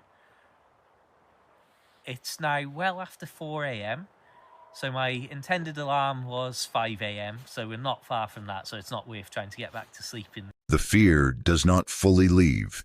Even while making hot chocolate, every noise feels louder in the frozen air. He decides to leave as soon as he can, carrying his things and walking away from the spot as the sky slowly changes. Difficult for me to express how much I love using the Trangia stove in the most comfortable of conditions, but here in minus temperatures, seeing that flame start to dance around the pot as the water boiled, oh, it was absolutely wonderful. I just absolutely love this sort of stuff. And so as that was boiling, I started to get a head start on packing away my gear, and this was also when I realised what a good idea it had been to put a ground sheet down, because everything had sort of half melted beneath me and then refrozen as the temperature dropped. It meant that all of the leaf litter and all of the gunk had literally started to freeze solid to all of my kit and all of my gear. But before we get onto that and my terrible packing setup, just look at this. What more can you ask for? In the small hours of the morning, amongst the snow, we've got a beautiful Trangia stove burning away, and of course, a wonderful hot chocolate, which I'll be honest, because of the incredibly chilly ambient temperature and the fact that I was making this literally amongst the snow on the ground, I forgot just how rapidly it would cool the drink off. So when I came back to drink it after leaving it for a moment, it wasn't quite the piping hot, soothing, warming experience that I'd anticipated. However, it was certainly still far better than a cup of cold hot chocolate, or cold chocolate, however you'd describe that drink. So yeah, in all honesty, in all seriousness, 5 a.m. starts aren't an unusual thing for me. If you've seen my other videos and some of my adventures, whether it's the summer or the winter time, just a couple of nights before this, I'd literally set out and I was walking up the hills amongst the snow in beautiful parts of Wales, literally enjoying the sunrise after already being out for 3 hours. So please do check those videos out, as I say. So onto my terrible packing situation. Because I'd scraped away that top layer of snow and revealed all of the leaf litter, as I say, the snow had been melting and refreezing as ice, and it meant that a lot of my kit, especially the ground sheet, was absolutely caked in not just frozen water, but all of the horrible muddy leaves and everything that were underneath it. And so what I decided to do to try and protect my duck down sleeping bag from getting wet is roll the bivvy up with the bag still inside it to make it as watertight as I possibly could. Then, because everything was so hard, because it was so frozen to get back packed down, I thought, you know what, I'm just going to wrap up the last few items in the ground sheet and just hug them to me as I walk away. I know it's a terrible idea and it's absolutely rubbish packing, but it is. He survives the night, but the cold, the lights, the footprints, and the screams turn a simple bivvy test into a quiet winter horror, one where nothing is clearly seen, but everything is deeply felt. On July 12th, 2024, Rob Outdoor uploaded a video filmed in the Cannock Chase district, inside a well-known dogging car park. He arrives early, before dark, and already feels uneasy. Cars are parked with single men sitting inside, engines off, lights on. He parks up, switches to stealth mode, and asks himself why he is even there.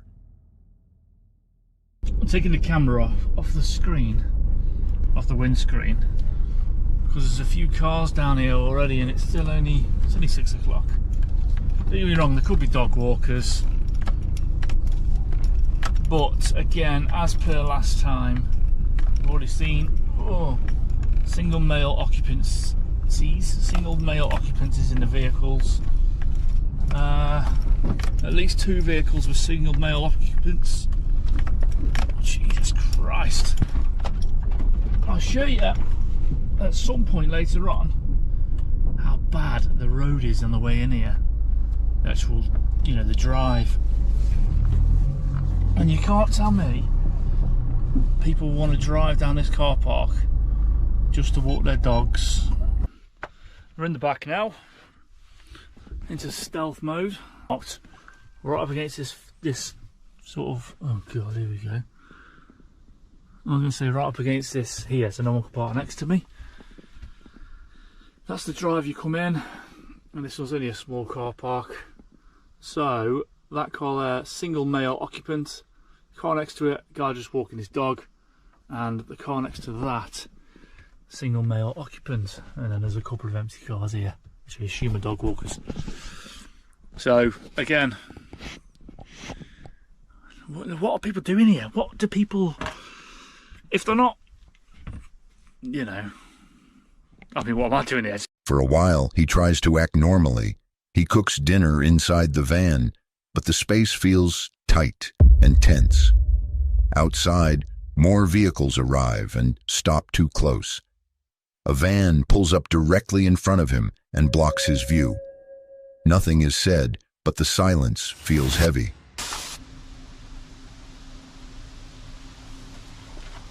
There's a van just arrived. Box right in front of my van.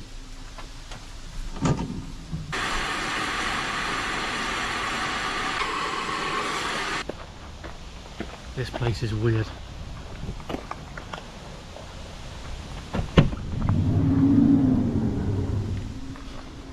Bloke in a van's just pulled up. He was parked there. He just drove off. He was parked there. He walked down there, and I was at the back there cleaning my stuff. In fact, I can still see a man there.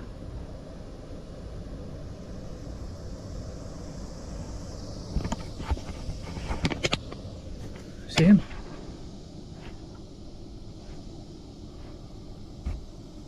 Then things turn strange. A man walks around the car park and stops near the back of the van. The man stands there longer than needed, watching. The feeling shifts from odd to threatening. So that bloke walked down there and then walked behind my van where I was cleaning my stuff. Look at that bloke there, look. Trying to look in the back of my van.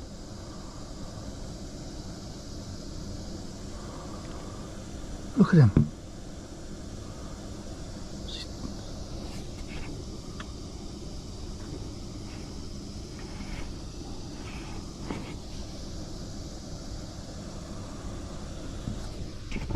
Soon after, another man appears and starts talking. His words sound casual, but his presence feels wrong.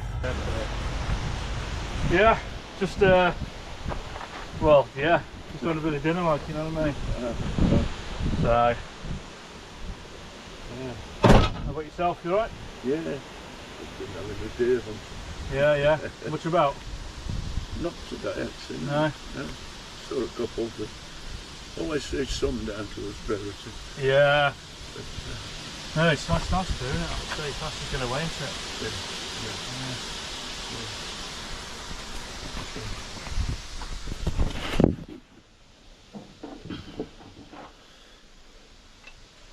just had a curry and it's... Sorry? I've just had a curry and it seemed like a good idea at the time, but not so much, not so much anymore. Yeah. It's clearing up the stuff. It is, it's a bloody... Yeah. Wasn't not ideal, to be honest. But anyway.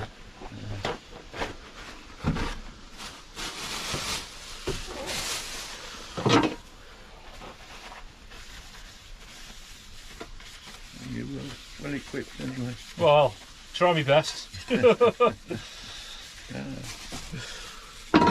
when the wife kicks me out, you know what I mean? Yeah. No, it's not going to leave you to it. Alright mate, no worries. We'll have my dinner. Have a nice evening. And you. Cheers, ciao.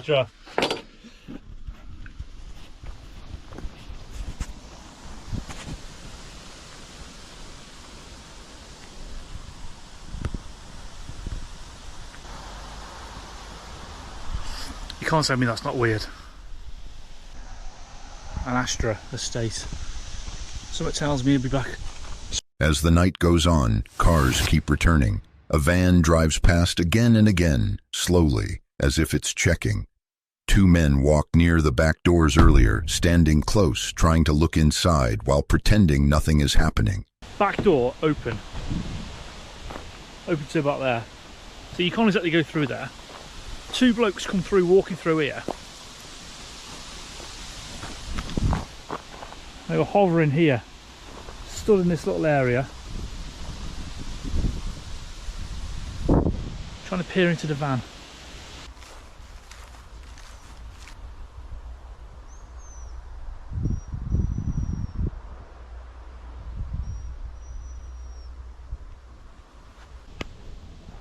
That van's back. By late evening, horns start blasting in the dark. One vehicle holds the horn down for a long time, then moves closer. Another car arrives. Laughter carries through the car park. The noise is sudden and aggressive. He no longer feels safe. 5 minutes ago I told you I was going to sleep. Since then, 2 cars have been round, papping their horns. The motorhome that was here, he's bottled it and he's gone.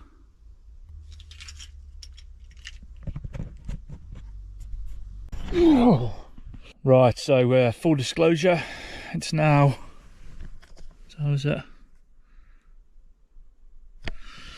It's now 11:30 and I'm not in the same car park. I've moved on. Just getting into bed, just like as I said, you know, I was going to go to bed.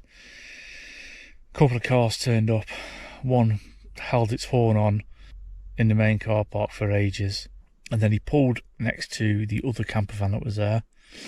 At 11:30 p.m., he makes a decision. He leaves the car park and drives away to another place. The fear fades only after the lights of that place disappear behind him. It's now 11:30 and I'm not in the same car park. I've moved on. Just getting into bed, just like as I said, you know, I was going to go to bed. A couple of cars turned up. One held its horn on in the main car park for ages, and then he pulled next to the other camper van that was there. Held its horn on for ages, and then pulled up next to me. Held its horn on for ages. Then it went to move out of the car park, and then as it went to move out of the car park, another car pulled in. So at that point I thought, I'm getting out of here. I just didn't feel safe.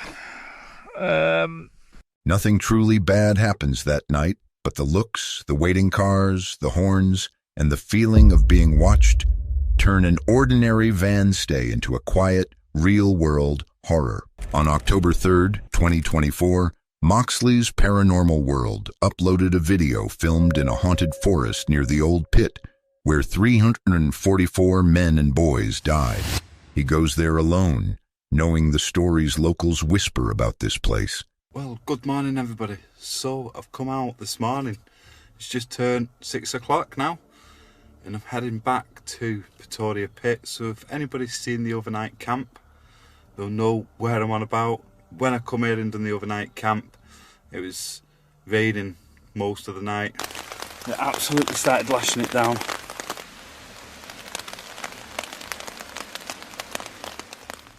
And I've had a lot of messages of people in the comments saying you need to go back in the daytime, go back to where you were, try and communicate with who or what is out there haunting the place. So here I am. I'm gonna head on out there now.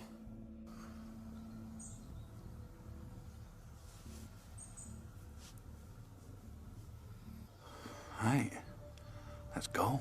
I am a little bit nervous for this one, especially after the last time I was there in those two guys. He explains why this place is feared. Locals talk about shadows in the trees.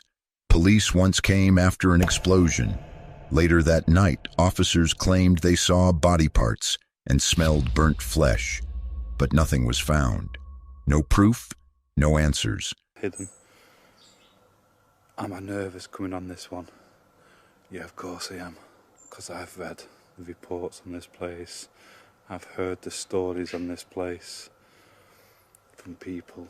This is where I've got to go now. Look at this. So they did try to block it off at one point and stop people from coming in to the forest here. But it didn't last too long. Here to go. This is the point of no return. I'm heading in to the Pretoria pit.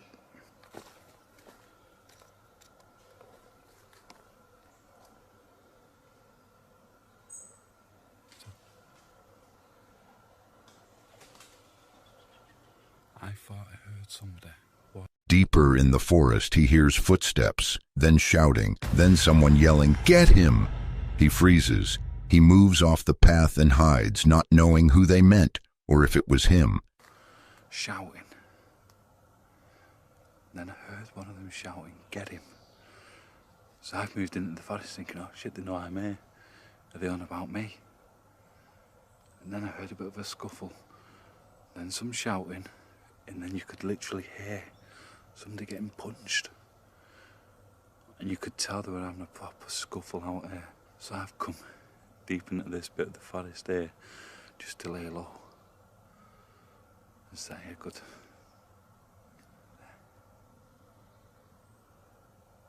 Oh no, I think that's a dog barking.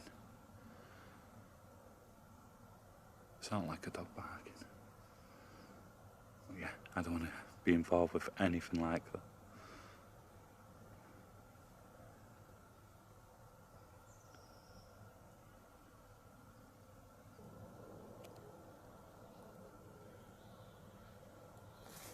When it goes quiet, he waits, the kind of silence that makes every small sound feel loud. He says this forest feels dangerous, not just because of spirits, but because of people, too. Okay. It seems to be reasonably quiet now. Not heard anybody for a good 20 minutes. I just sat back there, just waiting.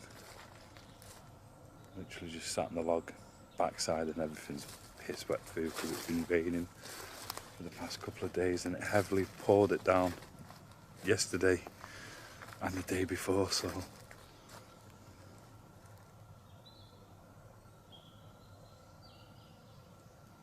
I have heard people build like dens, camp out here, mainly on the weekends.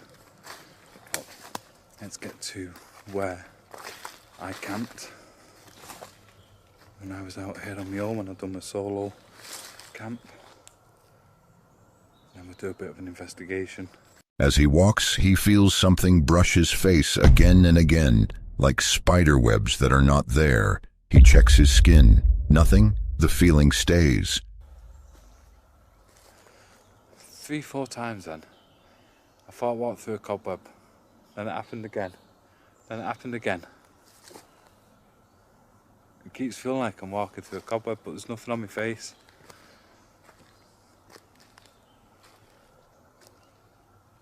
Later, strange words come through his device. Short, cold. One voice says it likes to hurt people. Another warns him to leave.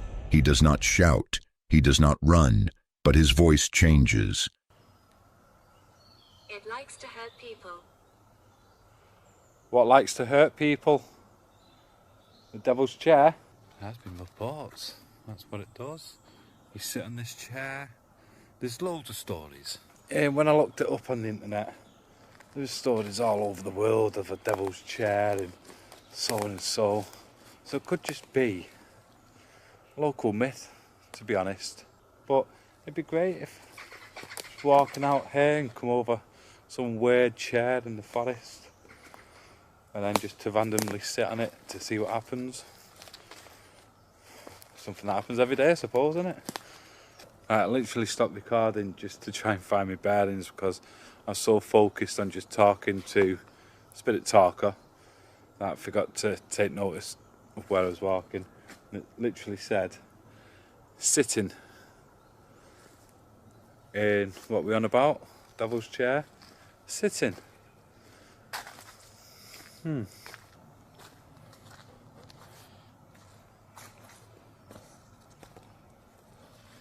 There's been multiple reports. Near the end, a clear warning comes through. 2 words, simple, final, leave now. A devil's chair in this forest.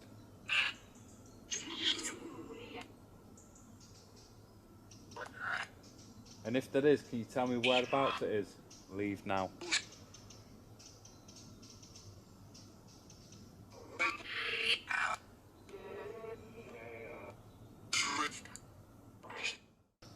Right, so I've moved on from that part. He turns back toward the pit. He says some places do not need darkness to be scary. Some places remember what happened there, and they do not like being disturbed. I'm looking over the mine shaft where 344 men and boys lost their lives in a disaster. Do you want to come and speak to me? Let me hear your voice. Make a noise.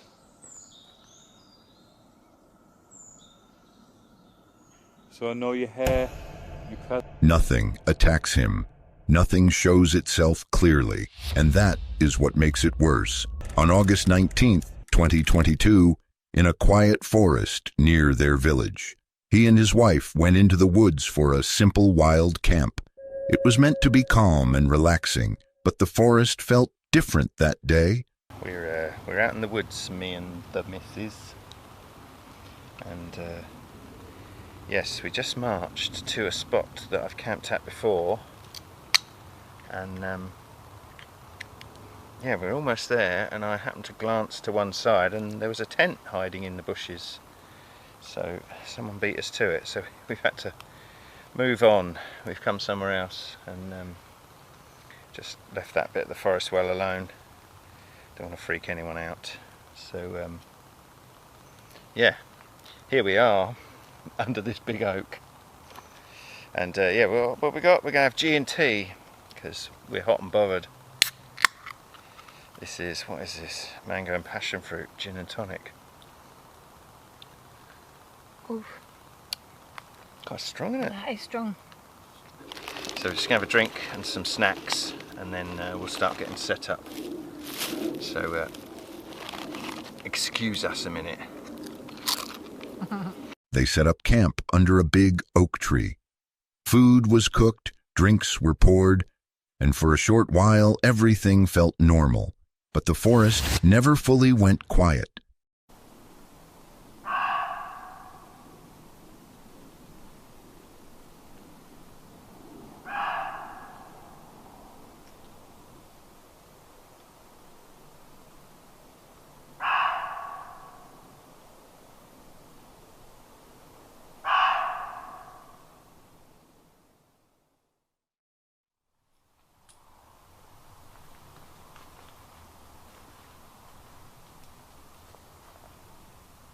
Right. Okay, so we've had supper, and we've been chatting, and we decided we're going to bail on this one. The tent that's over in that direction that we saw earlier, it's kind of freaked us out a little bit, It wasn't a wild camper tent. It looked to me like a cheap old Halfords tent, and we were sort of saying it's probably someone maybe homeless or, you know, hiding out in the woods, as it were. And as the light faded, the mood changed. His wife grew silent. She kept looking toward the trees where the tent was seen earlier. Footsteps could be heard, not close enough to see, but close enough to notice. Noises in that direction, footsteps and things. So yeah, we was just chatting. I said to Carly, it's not quite dark, so if you want to head out, now's the time. So we decided that's what we're going to do. What are your thoughts, my darling? Yeah, I think we should. I don't feel... Last time it was really chilled. And there was a really good vibe. Whether, I think you're right, that seeing that tent has just... It's in your head. Yeah, definitely. And I'd like... There's noise over there and... You've been sitting here quietly and, you know, you keep looking in that direction. He tried to stay calm. He spoke softly and said it was probably a squirrel or something small. But the problem was not the sound itself. The problem was knowing someone else was out there, hidden in the dark. It's an animal. Yeah. It's just because we know that there's someone else there, and it wasn't your typical wild camp. No. I saw the tent. I thought, well, I'll go and say hello, you know.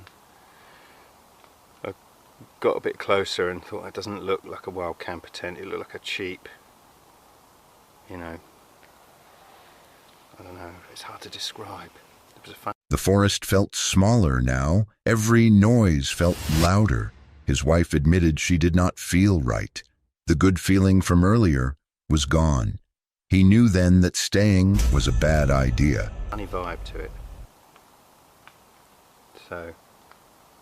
Yeah, I don't think we'll settle tonight. I think it's better to call it. Yeah, shall we? Now. It's always, you know, if you're not feeling it, not feeling it. I've been out loads recently because I've been off work, so I'm not overly fussed. You all right? Yeah. It's definitely a squirrel or something. Yeah.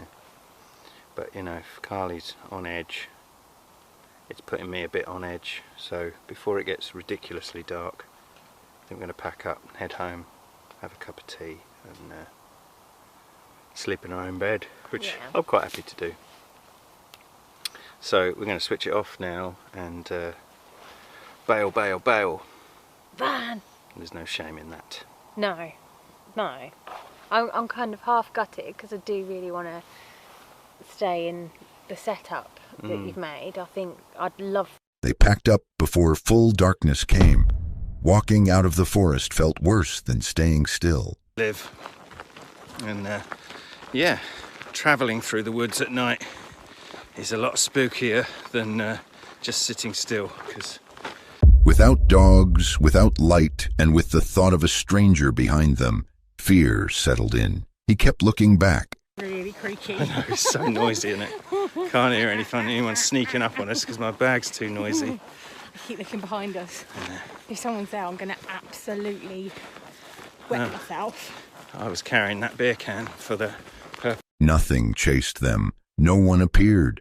But the fear stayed until they reached the open path. That night did not end in danger. It ended in a choice.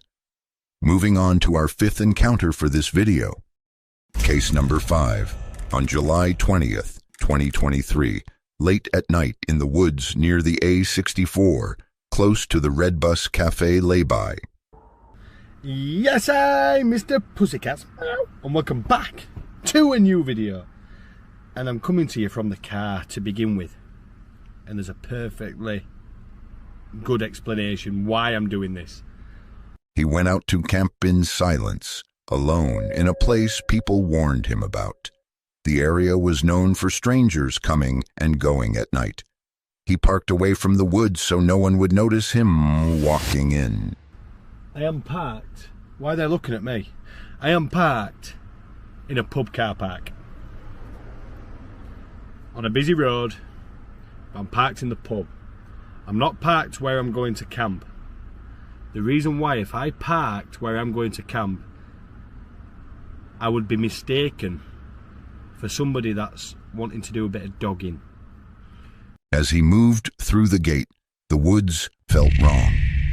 Clear paths were cutting through the bushes, paths that did not feel natural. It felt like many people had walked there before, often and at night. There's an abandoned cafe in there. Right, guys, I'm going to turn to my phone. There's the main road. There's where the doggers pull up, and apparently it says you go through the gate and you have dogging fun. So I'm going to have to change to the phone so you guys can see. Alright. Oh, nettles, man.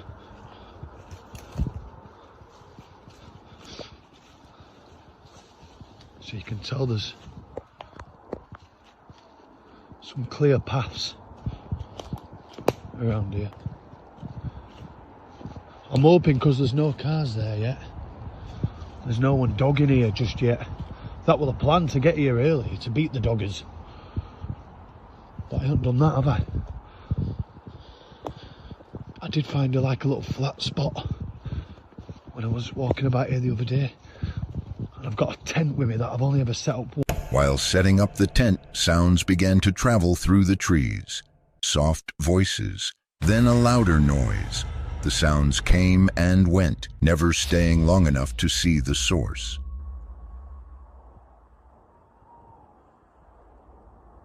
At first I thought it was an owl. Now I think it's either foxes shagging or humans, and she's having a great time. This is mental, this.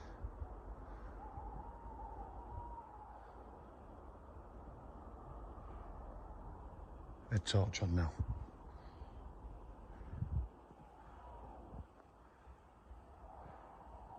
Can you hear that? Oh, there we go. Right, I've got the tent up. Look at the size of the thing, man. It's huge.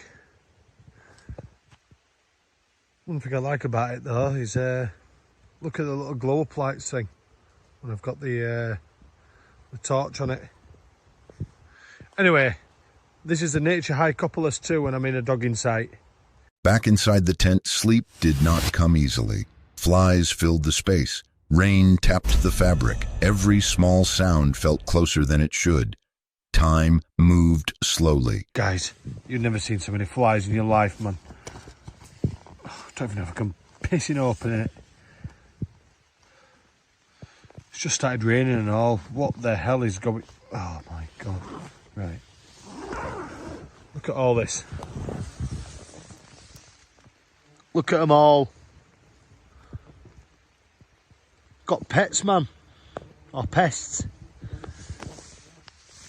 This tent's massive, so I've got all my stuff in here anyway. That's for another day. I'm going to do a review on this tent. That's all them bushes that I've just climbed through. Look at the size of the bloody thing. Why didn't I bring a small one? I've got to get this down. Later, a car appeared near the road. Its lights stayed still. He knew cars did not stop there by chance. The thought that someone was close, sharing the same woods, made the dark feel heavier. I've got to turn the flash off because we've got some doggers. We've got some doggers. Look. Look, look, look, look, look. Fuck you. Oh my God, we've got some doggers. There's a car here. Right. Let's go see if we can find them in action. Oh my God. Right, I'll put torch back on. Right, there's a car here. There's a car here. There's only one reason why there's a car here. And that's because they're up to something. At around 2 in the morning, something moved outside the tent. He heard steps, slow and unsure. The tent fabric shifted slightly. He stayed silent, listening. He could not say what it was. It might have been an animal. It might not. 2 o'clock, guys. I can only describe as something or someone knocking around my tent. When morning came, he packed fast. The woods looked normal again, almost peaceful, but the feeling stayed with him. That brings us to our last footage for this video. On August 6th, 2025, a man named Kevin from the YouTube channel Small Plots set out on a sketchy solo camping trip in Rochester. He found a spot near an old railroad track next to a lumberyard. It seemed like a good place for a stealth camp, but it was not.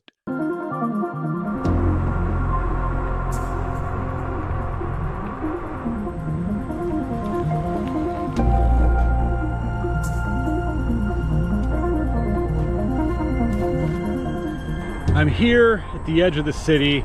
It's a hazy summer day. I got my Magicycle Jaguar Undy 2.0. More on that later. You know, sometimes on days like this, it might behoove one to want to go camping. Sometimes you gotta go, you know, in the spur of the moment, and that's just what I did today. I'm getting into kind of like a sketchy industrial area here. I don't know if you're seeing any of that. It's just typical sketchy industrial area, nothing special. But there's a nice bit of woods. Not this. This isn't nice. We're not camping there. Too much poison ivy. Now down the trail, there's a lumber yard, I believe it is, that I'm going to be camping next to. He arrived at the park, and he started feeling weird. It was strangely crowded with people everywhere. As he waited for the park to clear out, he noticed something weird. Men were stumbling in and out of the woods, walking back and forth. It's kind of to the industrial area. But first I gotta wait for this guy to leave. So I'm gonna kind of like explore the park a little bit, and then we'll come back.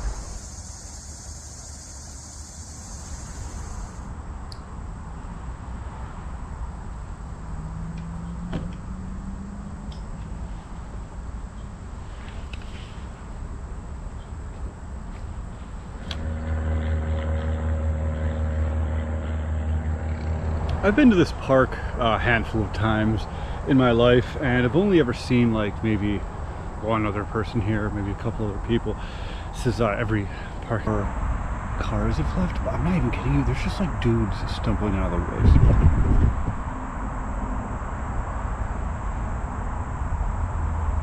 It's like, that's like the third dude I've seen stumble out of the woods. The first dude is now going back. First guy is walking away. That's the first guy I saw. And he walked back here, waited. He's looking around sketchily. Some other dude went in the woods, and now that guy is going back in the woods, even though he was just there and came back. I feel like there's like some pervert stuff getting in my way right now. I don't know what. I don't know, I'm not grasping exactly what would be going on to where dudes are like switching places in a forest like that. Either way, I don't know how much longer I can sit here. I might have to find a new... He saw one guy leave the woods and then go back in. He saw another guy do the same. He couldn't figure out what was going on. It felt like they were switching places or doing something secretive. He decided to go into the woods and set up his camp.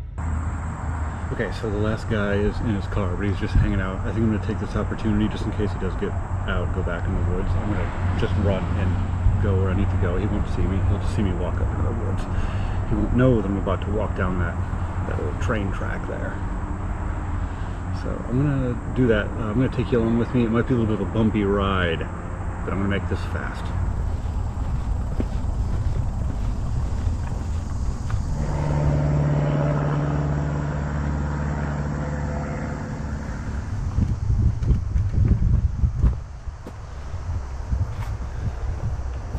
Gonna be weird. Let's go. Poison. He had to move quickly, crawling under vines and pushing through thick brush to get to his spot. He knew he was taking a risk, and he felt like the men who were walking around might have heard him. Let's find where I'm going, and then I'll go there. That guy is still there. I can see his. I don't know if the camera's picking up on his red truck. And I saw him walking back towards this area. Like through the trees. I don't know. I'm sure he heard me. That was so loud. Whatever. Hopefully he's less sketchy than I am.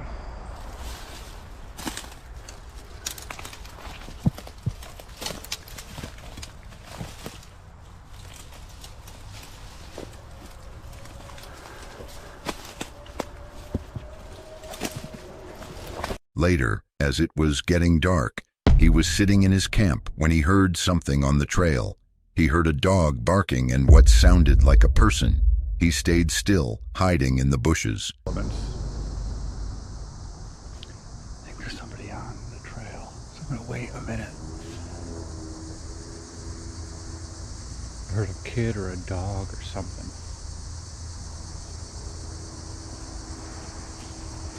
Yeah, alright, I think we're fine.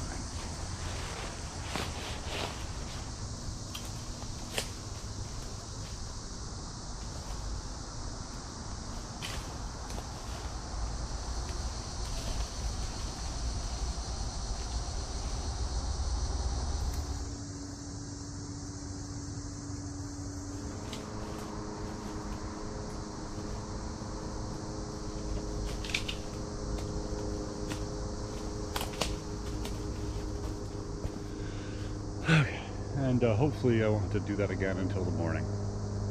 That's a pain in the butt getting through that. Eesh. Just before dark, he saw a silhouette looking at him from the trail. He knew he had been seen. The person and their dog were looking right at him. He could see their shape against the fading light, and he knew they could see his. He felt exposed and scared, but the person walked away. At me. Somebody's looking at me right now.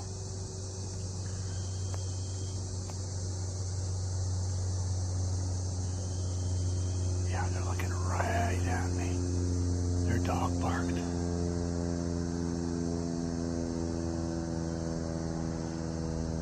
I can't see him on the camera, but I can see him with my eyes. We're looking at each other.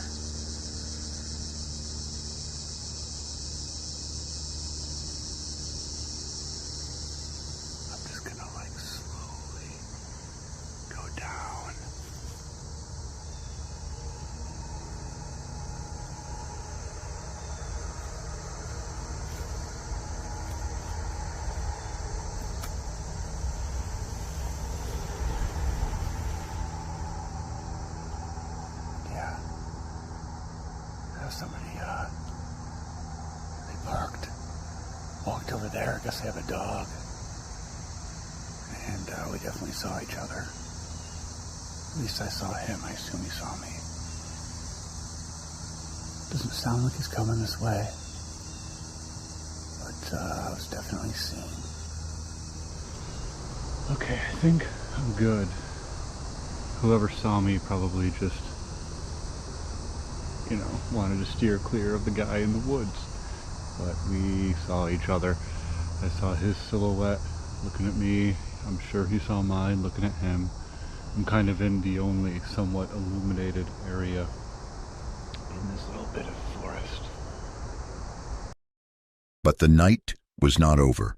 A little woodchuck ran at him out of nowhere, shocking him. He was a grown man, but the animal's sudden movement made him jump. It was a strange and disturbing end to a night filled with fear and strange encounters. Towards me, chicka chicka chicka chicka, and a little baby woodchuck started running at me, ran under my chair, and then up and into a hole over there.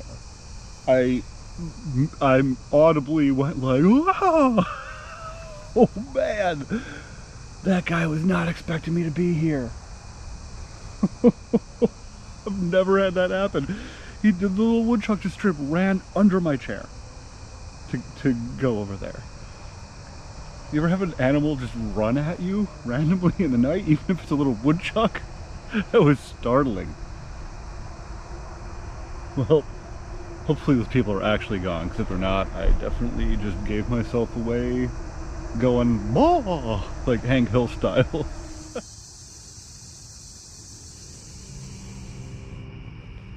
He had survived his sketchy camp, but he would never forget the feeling of being watched. For more videos like this, make sure you hit the subscribe button and like this video. Comment below which case you find the most horrifying. Don't forget to press the bell icon for future notifications.